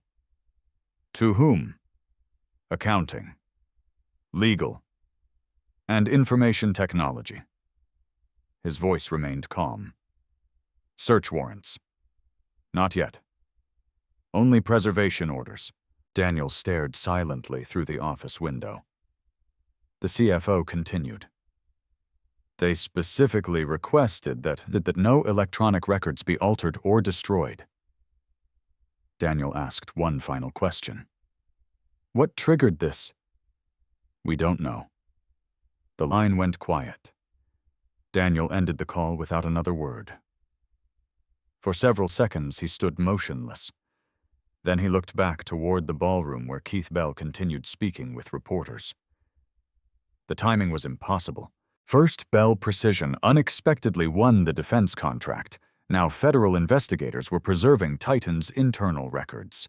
Coincidence no longer seemed believable. Elsewhere in the convention center, Marcus received confirmation that the preservation notices had been successfully delivered. He quietly placed the phone back into his jacket. Grace approached once again. "Everything in place?" Marcus nodded. "No evidence disappears after today." She looked toward Daniel's office. "He knows. He knows enough." Grace folded her arms. "What happens next?" Marcus answered calmly. "Now we wait." "For what?"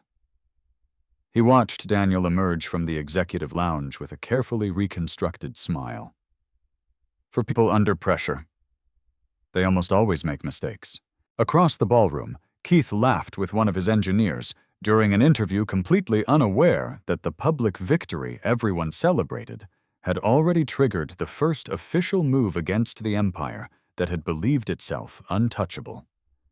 The applause had ended. The cameras would eventually leave. But behind closed doors, the investigation was only beginning to squeeze its first real target.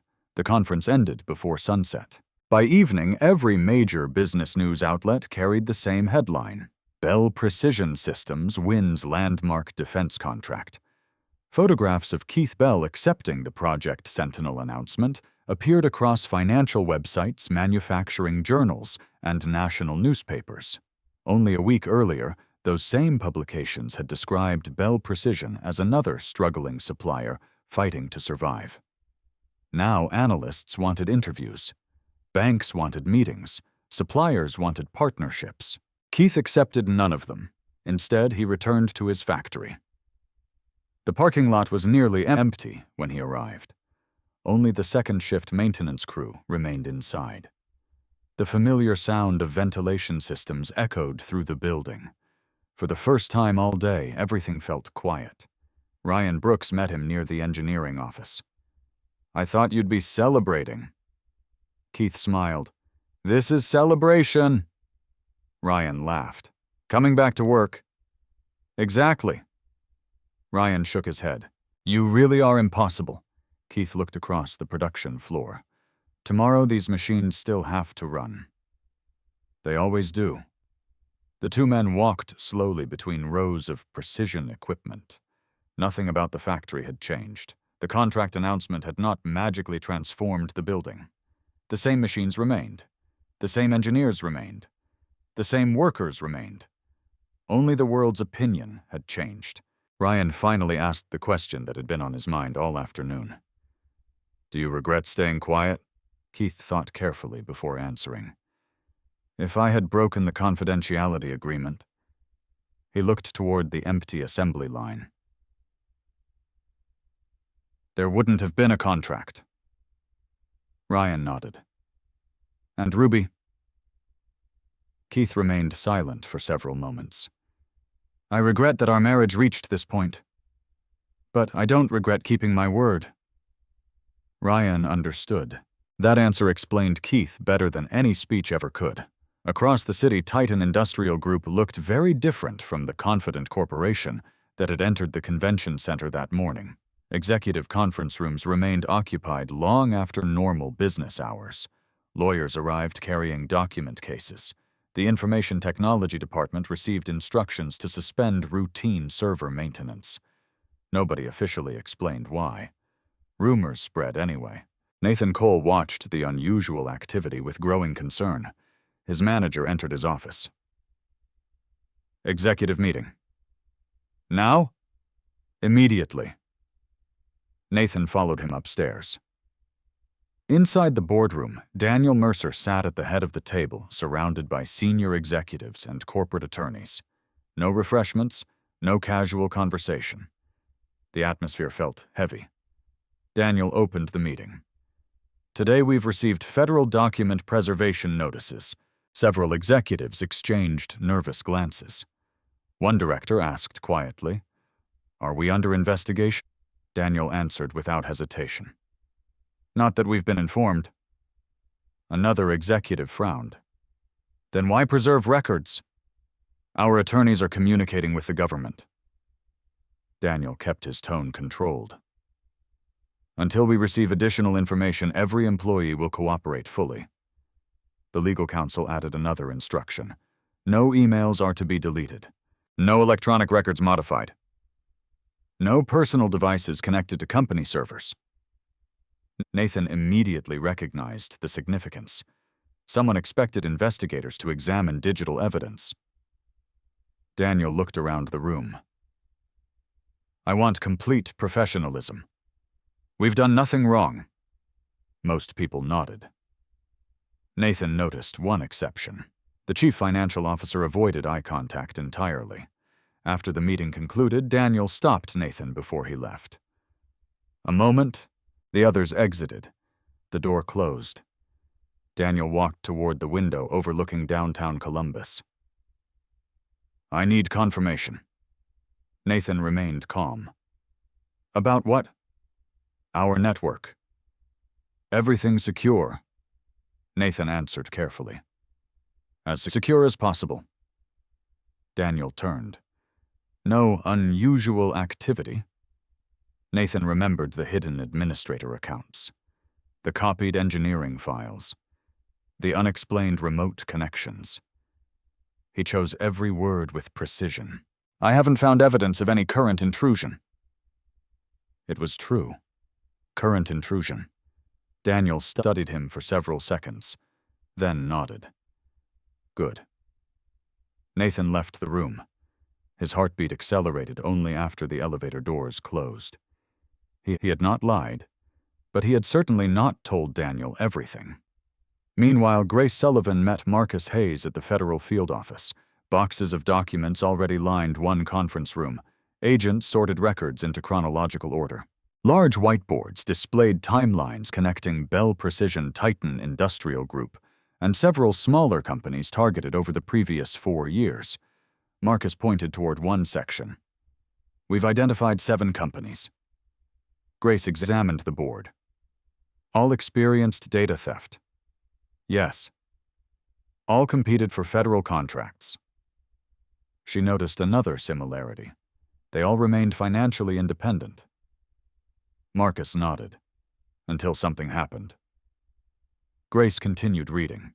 3 companies had accepted acquisition offers. 2 entered bankruptcy. 1 dissolved completely. Only Bell Precision remained operational. Grace looked toward Marcus. "Keith survived." Marcus answered quietly. "He refused to sell." A younger agent approached carrying another folder. "Sir." Marcus accepted it. "What is it?" "Bank records." He opened the folder. Several wire transfers had already been highlighted.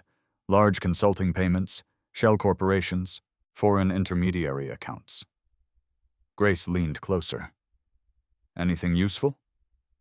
Marcus paused, then slowly turned another page. His expression hardened. "There it is." Grace looked down. A consulting company that had received millions of dollars from Titan Industrial Group had no employees, no office, no manufacturing activity. only one registered mailing address. The same address appeared in another investigation from 3 years earlier. Marcus immediately recognized it. "I've seen this company before." Grace asked, "Where?" He pointed toward another evidence board. It handled payments connected to one of the companies that collapsed in Colorado. Silence settled over the room. The pattern had become stronger. Not proof, but stronger. Marcus closed the folder. "We're getting closer." The following morning, Bell Precision held its first company-wide meeting since the contract announcement. Employees gathered beside the main assembly area. Some expected a grand speech. Others expected celebrations. Keith stood on a small platform holding only a single sheet of paper. He smiled at the crowd. "I have 2 announcements." The room became quiet. First, he looked across the employees. "No layoffs." Several workers laughed. Others applauded. Keith continued. "Second, we're hiring." The applause became much louder. He waited patiently. "We earned this contract together. We'll complete it together. There will be long hours, difficult engineering, new training, and high expectations." He smiled again. "But I know exactly who I'm standing in front of." He folded the paper without reading anything else. "I believe in every one of you." Nothing dramatic followed. No fireworks, no inspirational music, just honest applause from people who knew their employer meant every word. Olivia Turner remained behind after the meeting ended. "I've never seen anything like that." Keith looked puzzled. "What?" "They trust you." Keith glanced toward employees returning to work. "I trust them first." Olivia smiled. "Maybe that's why." Outside the factory, an unmarked government vehicle quietly parked across the street. Marcus Hayes remained inside, watching employees leave the meeting.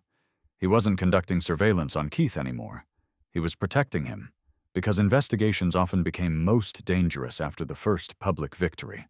Across town, Daniel Mercer stood alone in his office looking at the same news article that millions of Americans had already read. The photograph showed Keith Bell shaking hands with a Defense Department official. Daniel stared at the image for a long time. Then he picked up his phone. He dialed a number that was not listed in Titan's corporate directory. The call connected after only 2 rings. Daniel spoke softly. "We need to meet." A pause. "No, not the office." Another pause. "Tonight." He ended the call without saying goodbye. Outside his office window, the lights of Columbus slowly illuminated the evening skyline. For the first time in years, Daniel Mercer understood that controlling the story was no longer enough. Someone else had begun uncovering the truth. And truth, once it started moving, rarely stopped until it reached everyone who had tried to bury it. Daniel Mercer arrived at the private restaurant 15 minutes early. The establishment occupied the top floor of an old warehouse that overlooked the Scioto River. It was known for quiet dining rooms and discreet service. Executives, politicians, and attorneys frequently met there because the staff understood the value of privacy. Daniel chose a table far from the windows. He checked his watch. 7:30. Exactly on time, another man entered through a private entrance. His name was Victor Lang. Officially, he operated an international consulting firm specializing in industrial acquisitions. Unofficially, very few people knew what his company actually did. Victor sat without greeting. "You sounded concerned." Daniel kept his voice low. "The government has started asking questions." Victor remained calm. "About what?" "They've preserved company records." Victor took a slow sip of water. "That's inconvenient." Daniel leaned forward. "Inconvenient isn't the word. They announced Bell Precision's defense contract this morning." Victor finally looked interested. "I thought that company was finished." "So did I." Neither man spoke for several seconds. Victor eventually asked the obvious question. "Do they know anything?" Daniel answered carefully. I don't know. Victor studied him. You usually know. Daniel looked away briefly. Not this time. Victor's expression became noticeably more serious. Then someone made a mistake. Back at Bell Precision Systems, Keith stayed late reviewing production schedules with Olivia Turner. Project Sentinel required new manufacturing cells, additional inspection equipment, and expanded quality assurance procedures. The workload appeared enormous. Olivia spread several engineering drawings across the conference table. We'll need at least 20 new machinists. Keith nodded. And 6 more design engineers. She pointed toward another document. The clean room also needs expansion. Keith smiled. One problem at a time. Olivia laughed softly. I've never heard someone describe a $400 million contract as one problem at a time. Keith shrugged. It's still engineering. The numbers are simply larger. Before they could continue, Ryan Brooks entered, carrying a folder. I've got something. Keith looked up. What? Ryan placed the folder on the table. 3 banks. Olivia looked confused. Ryan continued.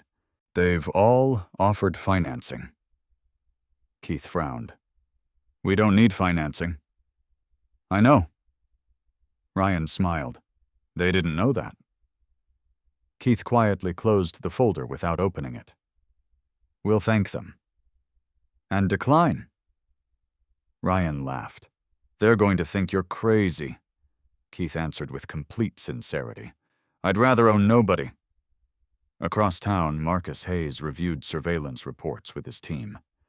One agent projected a city map onto the wall.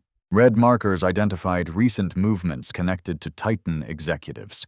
Marcus focused on one location. The restaurant. The agent nodded. Daniel Mercer met with Victor Lang. Grace Sullivan, who had joined the briefing, asked, Do we know Lang? Marcus walked toward the screen. For nearly 10 years. Another photograph appeared. Victor shaking hands with executives from multiple manufacturing companies. Another. Victor entering a federal courthouse. Another. Victor boarding an international flight. Grace examined each image. He always appears around acquisitions. Marcus nodded. And around companies that suddenly disappear. Another agent spoke. We've never proven criminal activity, Marcus answered. No. But we've never stopped watching him. Meanwhile, Nathan Cole remained alone inside Titan's information technology department. Most employees had already gone home. He opened one secure archive after another. Not to destroy evidence, to understand it. The hidden administrator accounts still existed. The unauthorized data transfers remained visible. One folder attracted his attention. It had been overlooked because its name appeared ordinary. System maintenance logs. Nathan opened it. His heartbeat immediately accelerated. The timestamps matched several nights when engineering files had disappeared. But something else caught his eye. Every remote session had been approved by an executive authorization code. Nathan quietly whispered, No. He checked again. The authorization belonged to someone with executive-level privileges, not an outside hacker, someone inside Titan. He immediately disconnected his workstation from the corporate network, then copied nothing, printed nothing. He simply wrote the authorization number onto a legal pad. If investigators eventually asked questions, he wanted to remember exactly what he had seen. The next morning, Grace visited Bell Precision, carrying another sealed envelope. Keith welcomed her into his office. You look serious. I received permission to tell you something. Keith waited. Grace placed the envelope on his desk. Marcus arrived moments later. He closed the office door. The investigation has changed. Keith looked between them. How? Marcus answered. You're officially considered a cooperating witness. Keith nodded slowly. I expected that, Grace added. But there's more. She opened the envelope. Inside sat a copy of a federal court order. Marcus explained. Several judges have now authorized subpoenas. Keith remained quiet. For Titan? Marcus smiled faintly. I didn't say that. Keith smiled back. You don't have to, Grace continued. The government believes enough evidence exists to examine financial relationships between multiple corporations. Keith asked only one question. What do you need from me? Marcus appreciated the answer. Nothing new. Keep every record. Answer every request honestly. And don't discuss the investigation. Keith nodded, as always. Marcus looked around the office. You've made this surprisingly easy.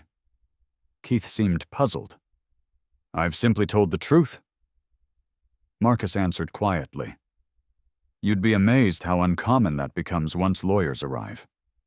Elsewhere, Ruby Bell spent the morning preparing for her first executive leadership meeting. Her promotion had finally become official. She should have felt proud. Instead, she noticed something strange. Several executives who had always greeted her warmly now seemed distracted. Conversations stopped when she entered rooms. People lowered their voices. During the meeting, the legal department delivered new compliance procedures. Every executive must preserve emails. Financial approvals required additional documentation. Outside consultants needed renewed background reviews. Ruby frowned. What changed? The chief legal officer answered politely. Routine precaution. She didn't believe him. After the meeting ended, she stopped the legal officer in the hallway. This isn't routine. He hesitated. I'm afraid I can't discuss it. Is something happening? He offered only one sentence. Just make sure every record you have is complete. Then he walked away. Ruby stood motionless. For the first time since joining Titan, uncertainty replaced confidence. That evening, Marcus received another report. Nathan Cole had quietly requested legal representation through a private attorney. Marcus looked toward Grace. Interesting, Grace agreed. He hasn't been contacted. Not officially. Marcus nodded. People usually hire lawyers for one of two reasons. They're guilty. Or they're scared. Grace folded her arms. Which do you think he is? Marcus looked at Nathan's employee file. Years of positive evaluations. No disciplinary actions. Excellent technical reputation. No unusual financial activity. Finally, he answered. I think he knows something. Late that night, Keith walked alone through the silent production floor. Rows of machines reflected the overhead lights. Everything felt peaceful. He remembered the years when he had personally operated many of these machines. The long nights, the failed prototypes, the rejected contract proposals, the financial sacrifices. None of those moments had been wasted. Every difficult decision had quietly prepared Bell Precision for the opportunity that eventually arrived. His phone vibrated. A message from Marcus. One sentence. Things are moving faster now. Keith read it once, locked the screen, then looked across the empty factory. He understood what Marcus meant. For months, perhaps years, people had hidden behind complicated financial structures, expensive lawyers, and corporate influence. Now those walls were beginning to crack. The investigation no longer depended on guesses. It depended on evidence, and evidence had a habit of speaking far more clearly than anger ever could.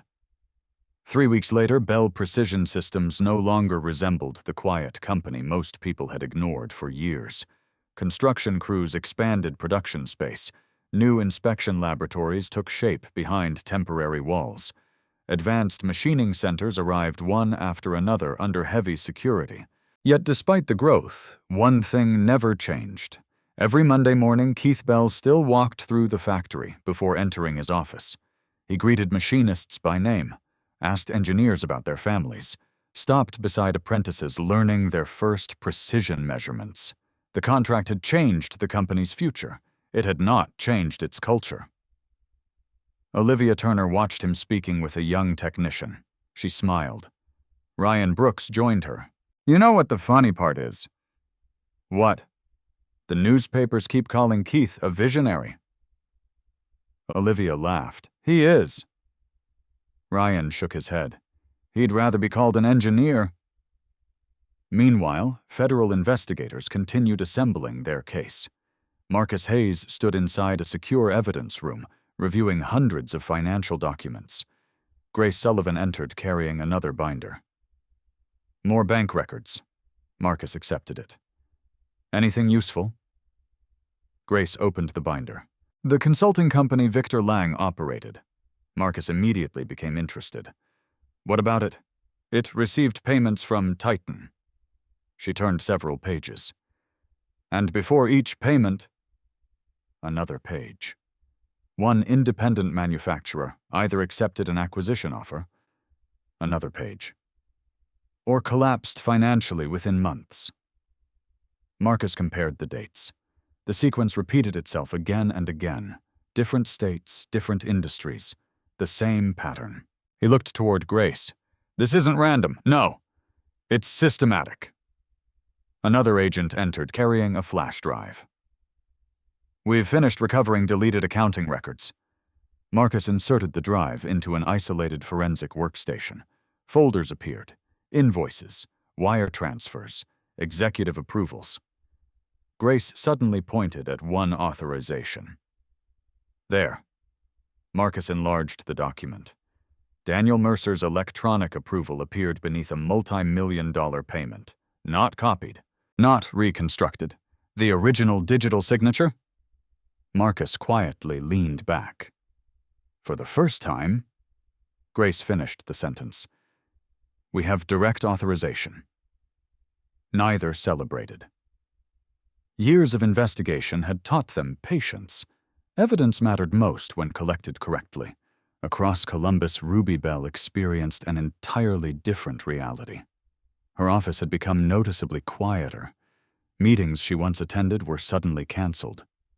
Daniel remained polite, professional, but distant. He no longer shared strategic discussions.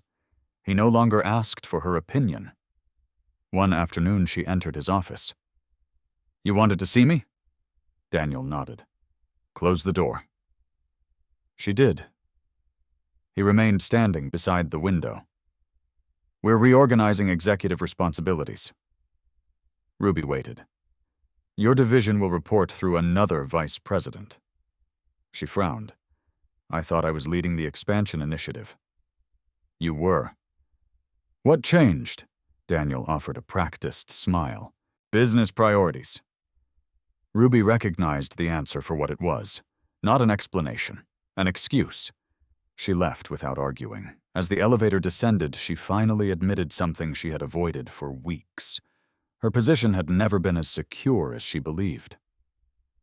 Back at Bell Precision, Keith received an unexpected visitor. Charles Donovan from the Department of Defense walked through the factory, accompanied by only one security officer. Keith welcomed him personally. I wasn't expecting you. Charles smiled. I was nearby. Keith laughed. Government officials are never just nearby. Charles returned the smile. Fair enough. They walked through the production floor together. Charles observed technicians calibrating new equipment, engineers reviewing digital models, quality inspectors verifying microscopic tolerances. Finally, he stopped. You know why Sentinel succeeded, Keith answered honestly. The evaluation. Charles shook his head. The people. He pointed toward the production floor. We evaluate technology. We inspect facilities. But we also evaluate leadership. Keith remained silent. Charles continued. Your competitors had larger buildings. More money. Bigger marketing departments. He looked directly at Keith. But none of them inspired this level of trust. Keith glanced toward employees focused entirely on their work. They inspire me first. Charles nodded. I know. That's why you're here. Before leaving, Charles handed Keith a small framed certificate. Not for public display, simply a letter of appreciation from the evaluation committee recognizing Bell Precision's exceptional cooperation during the classified selection process. Keith thanked him quietly. He placed the certificate inside his office rather than in the lobby. Recognition mattered, but work mattered more. That evening, Marcus received a phone call he had anticipated for days. "Nathan Cole wants to meet." Marcus looked toward Grace. "When?" "Tomorrow morning." "Where?" "His attorney's office." Marcus ended the call. Grace asked the obvious question. "Think he'll cooperate?" Marcus answered carefully. "I think he's reached a decision." The following morning, Nathan arrived carrying only a leather briefcase. His attorney sat beside him. Marcus and Grace entered together. No uniforms, no intimidation, only notebooks and recorders. Nathan spoke first. "I haven't been charged." Marcus nodded. "Correct? But I need protection." Grace answered. "If you're telling the truth." Nathan opened the briefcase. Inside lay a handwritten notebook. No company documents, no stolen files, just dates, authorization numbers, names. He slid the notebook across the table. "I started writing everything down when it stopped making sense." Marcus carefully opened it. Every page contained detailed observations, late-night server activity, executive authorization codes, unexpected engineering file transfers, meetings, phone calls, unusual instructions. Grace looked up. "You kept all of this?" Nathan nodded. "I thought someday someone would ask." Marcus asked one simple question. "Why didn't you report it internally?" Nathan smiled sadly. "To whom?" The room fell silent. Marcus understood exactly what he meant. Nathan continued. "I believed someone inside the executive office already knew." Grace asked quietly. "Daniel Mercer." Nathan hesitated. "I never personally saw him order data theft." Marcus appreciated the precision. "But," Nathan looked directly at him, "I saw executive authorization codes connected to transfers that should never have existed." Marcus closed the notebook. "This helps." Nathan exhaled for what felt like the first time in months. "I never wanted to be part of any of this." Marcus believed him. Not because Nathan appeared frightened, because frightened people often exaggerated. Nathan had done the opposite. He carefully separated what he knew from what he suspected. Reliable witnesses usually did exactly that. Later that afternoon, Keith visited the employee break room carrying several boxes of pizza. The workers looked surprised. One machinist laughed. "I thought successful CEOs forgot about us." Keith placed the boxes on the table. "I forgot lunch." The room filled with laughter. Employees gathered around the tables. Nobody discussed stock prices, government contracts, or newspaper interviews. Instead, they talked about children, fishing trips, baseball, weekend projects. Keith listened far more than he spoke. Olivia watched from the doorway. Ryan joined her once again. "You know what this company just gained?" "What?" "A contract?" Ryan smiled. "No. A future." Outside, the setting sun reflected against the expanded manufacturing facility. Inside, experienced machinists patiently taught younger technicians skills that no computer could automate. Knowledge passed from one generation to the next. Quietly, without headlines, without applause. At the federal field office across town, Marcus placed Nathan's notebook into the evidence locker. He secured the door, turned off the light, then looked through the observation window. Years earlier, this investigation had begun with scattered suspicions, anonymous tips, missing engineering files, financial inconsistencies. Now it rested upon authentic documents, verified digital evidence, financial records, and cooperative witnesses whose accounts strengthened one another instead of conflicting. Justice rarely arrived in dramatic moments. More often it advanced through patient work performed one verified fact at a time, and with every new piece of evidence, the distance between the truth and the courtroom became noticeably shorter. Ruby Bell found the envelope on her desk shortly after 8 in the morning. It carried no company logo, only her name. Inside was a formal notice from Titan Industrial Group's legal department. Effective immediately, she had been placed on administrative leave pending an internal compliance review. Her building access would remain active only long enough to collect personal belongings under supervision. Her company phone and laptop were to be surrendered before she left. Ruby read the notice twice, then a third time. Nothing in the document accused her of misconduct. That almost made it worse. She picked up her office phone and called Daniel. His assistant answered. "Mr. Mercer is unavailable." "This is Ruby Bell." A pause followed. "I understand. I need to speak with him. I'm afraid he is in a confidential meeting." "Tell him I received the notice." Another pause. "I'll pass along the message." Ruby lowered her voice. "Did he know about this?" The assistant did not answer directly. "The legal department issued the notice." The call ended. Ruby sat alone in the office she had been given only weeks earlier. The framed promotion announcement still stood beside her computer. She looked at it for a long time. Then she turned it face down. At the federal field office, Marcus Hayes gathered his team around the main evidence board. The investigation had reached a point where every action required authorization from prosecutors in Washington. Financial records connected Daniel Mercer to Victor Lang. Nathan Cole's notes connected executive authorization codes to unauthorized data transfers. Forensic evidence connected Titan's network infrastructure to the intrusion at Bell Precision. Still, Marcus refused to move too quickly. Suspicion could start an investigation.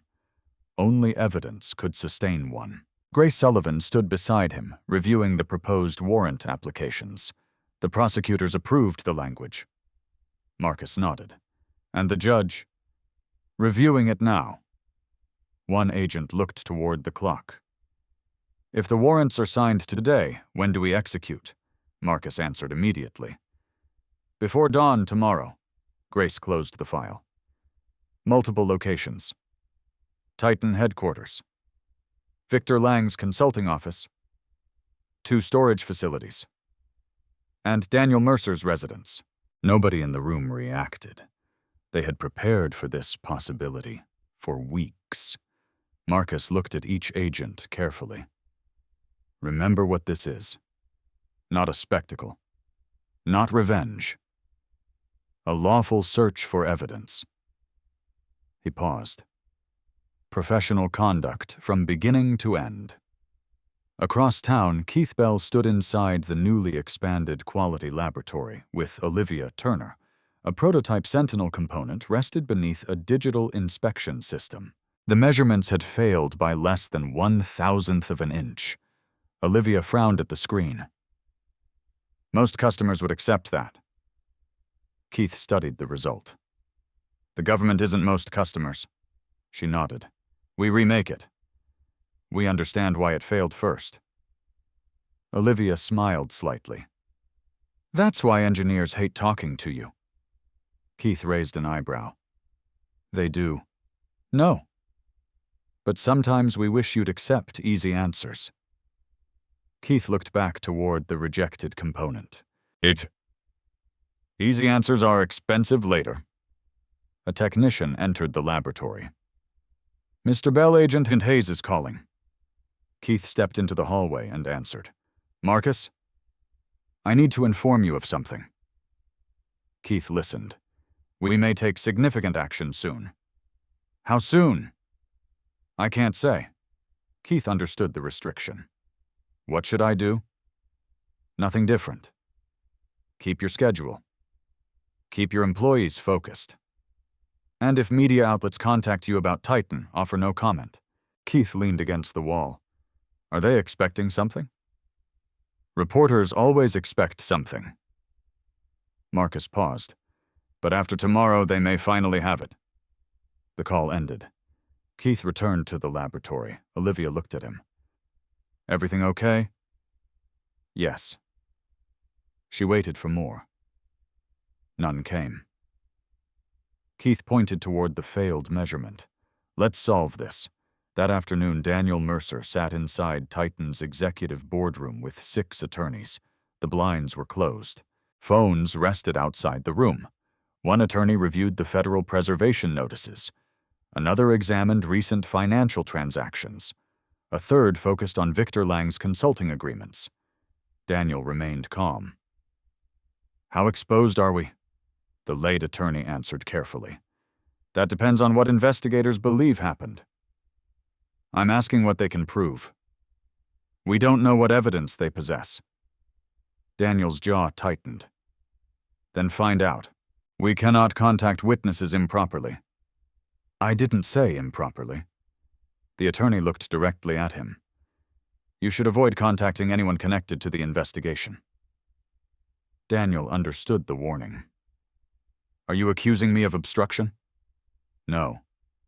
I'm advising you not to create it. Silence settled over the room.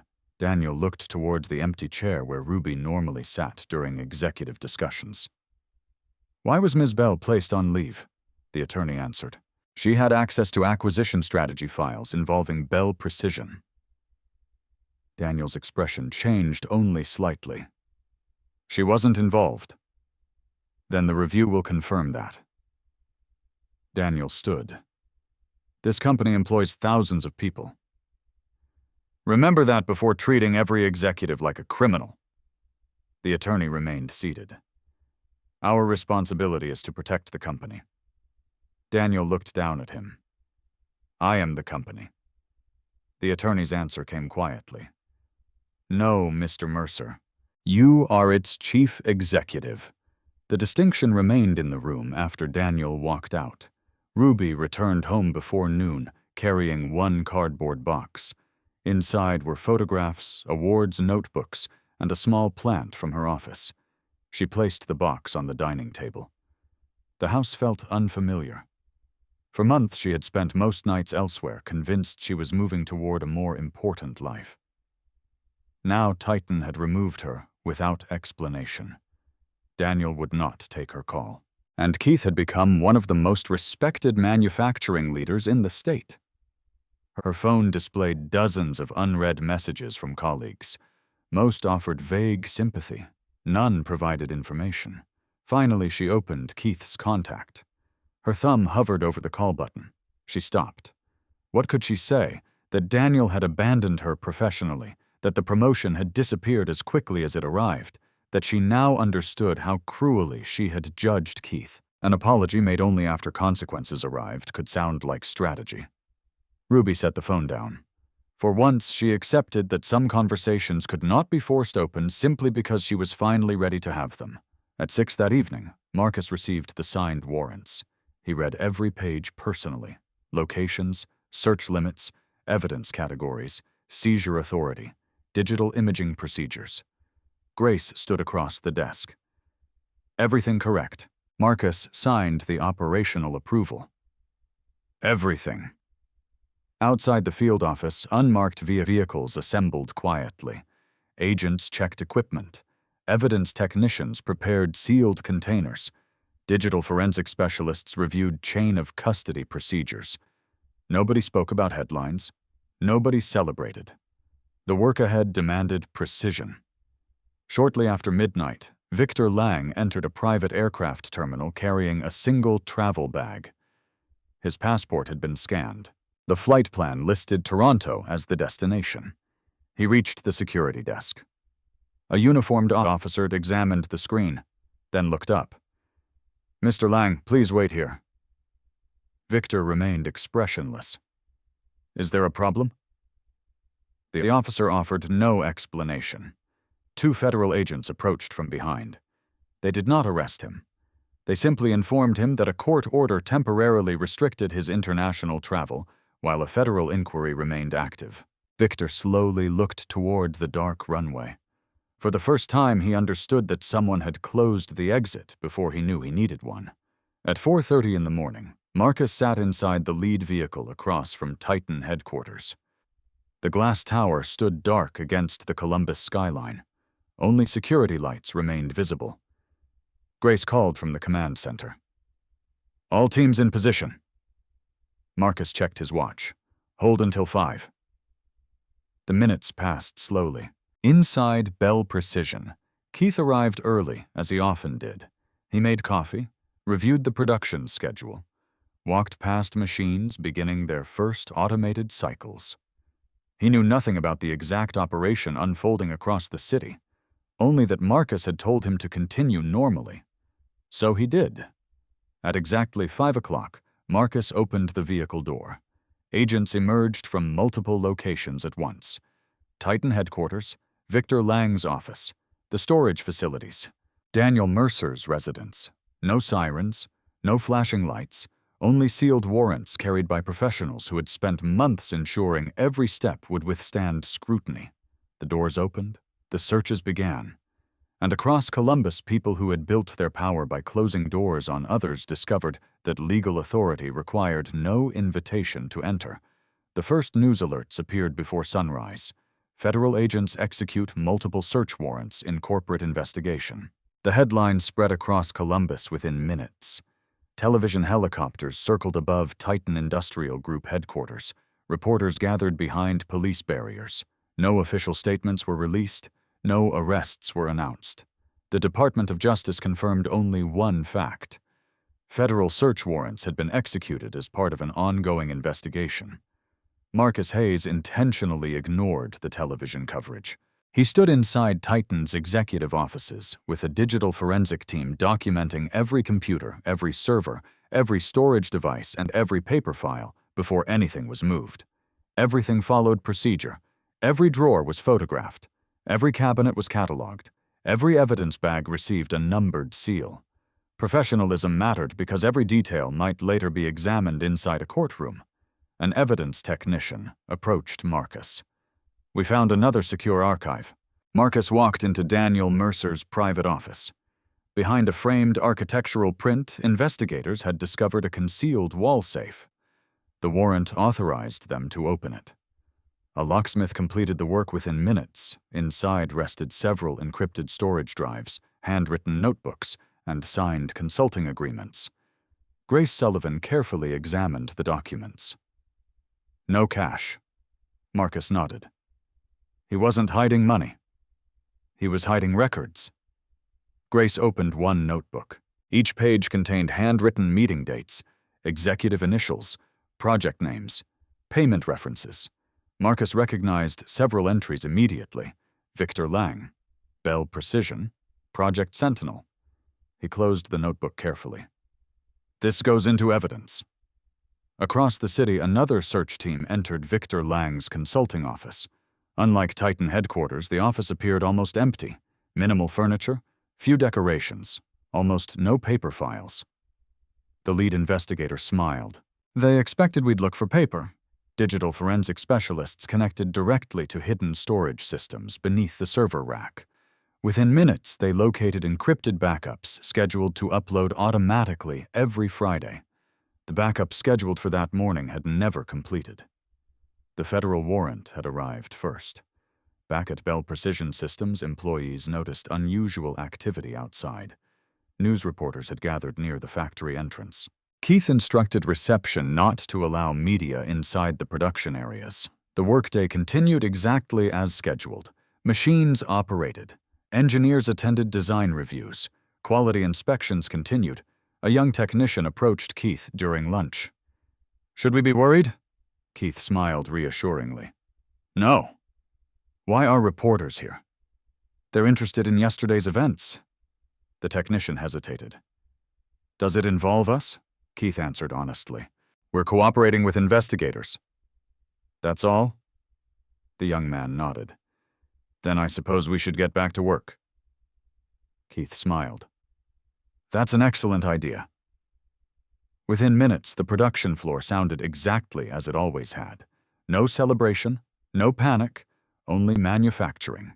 Meanwhile, Ruby Bell watched the news alone from her living room. Every channel displayed the same aerial footage of Titan headquarters. She recognized executives entering the building alongside federal agents. Daniel Mercer never appeared. Her phone rang. Unknown number. She answered cautiously. Hello? This is Grace Sullivan. Ruby immediately sat upright.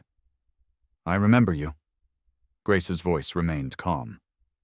I'm calling because your attorney informed us you're willing to cooperate. Ruby looked toward the silent television. Yes. I don't want immunity. I just want to tell the truth.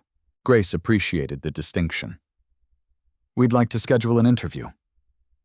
Ruby quietly answered, I'll be there. After the call ended, she turned off the television. For the first time in months, she stopped thinking about protecting careers. She began thinking about responsibility. Later that afternoon, Marcus finally met Daniel Mercer inside a conference room that had temporarily become a legal interview space.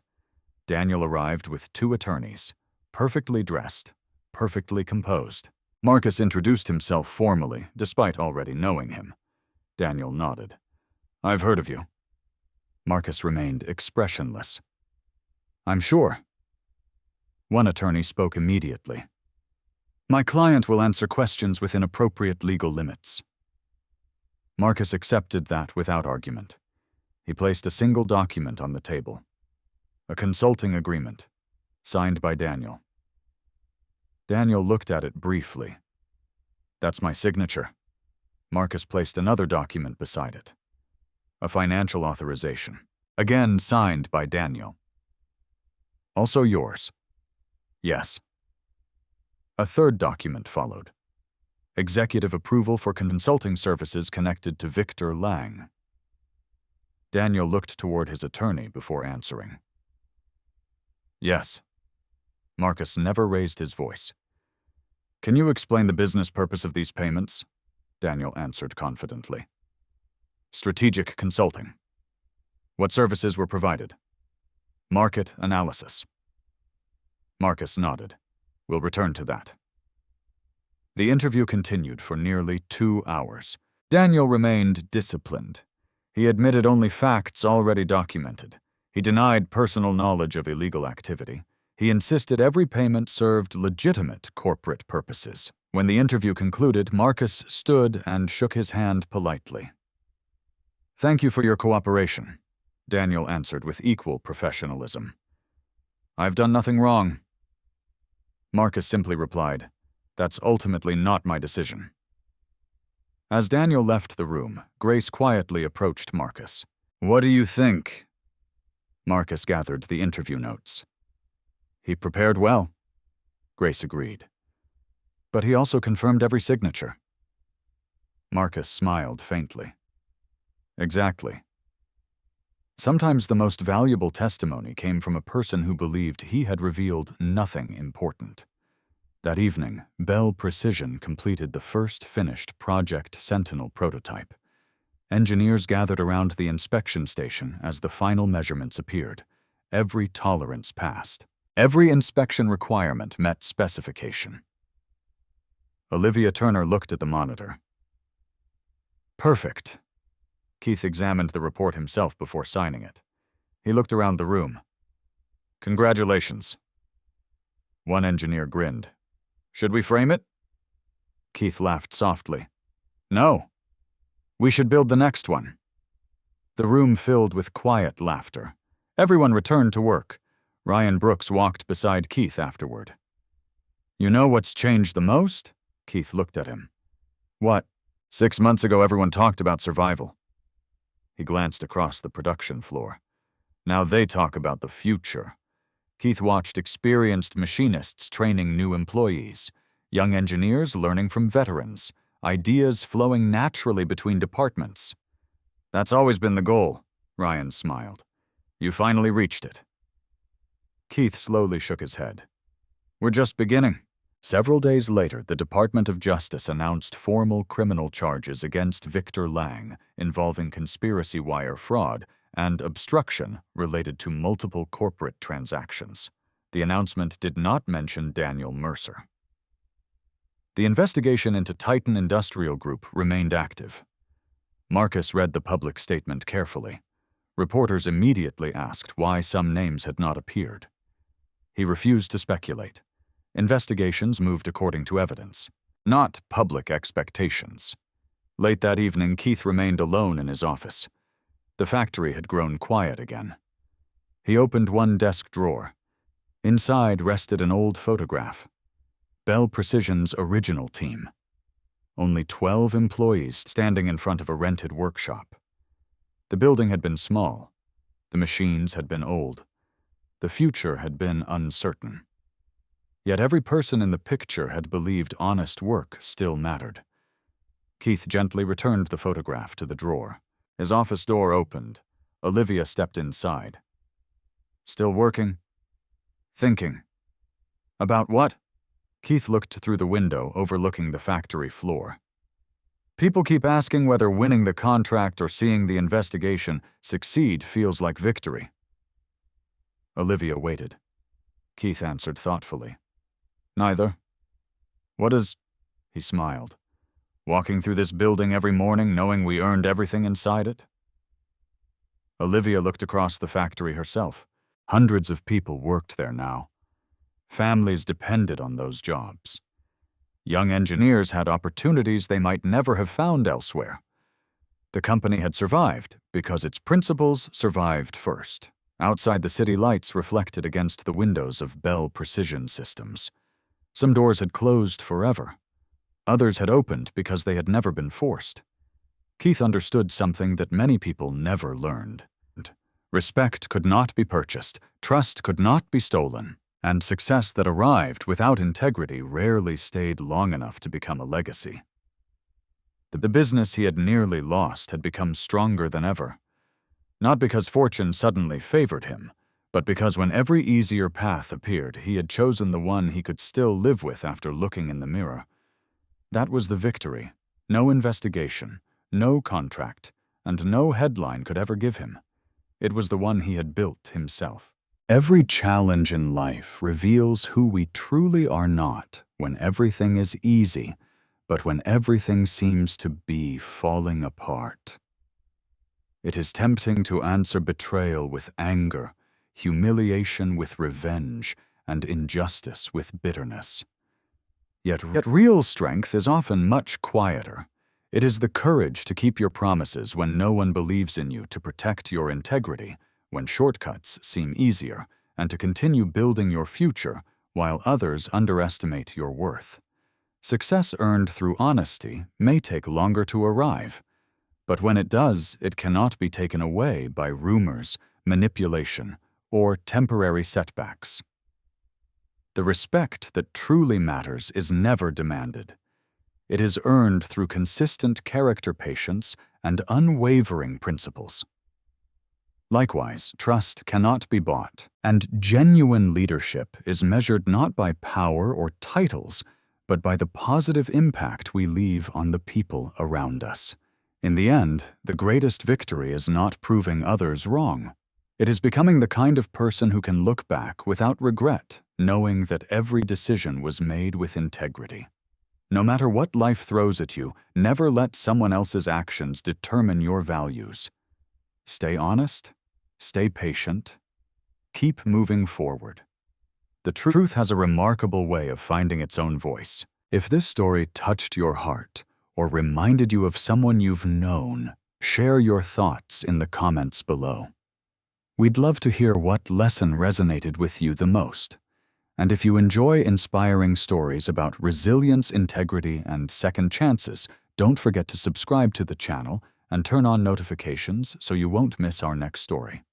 Thank you for watching, and we'll see you in the next video.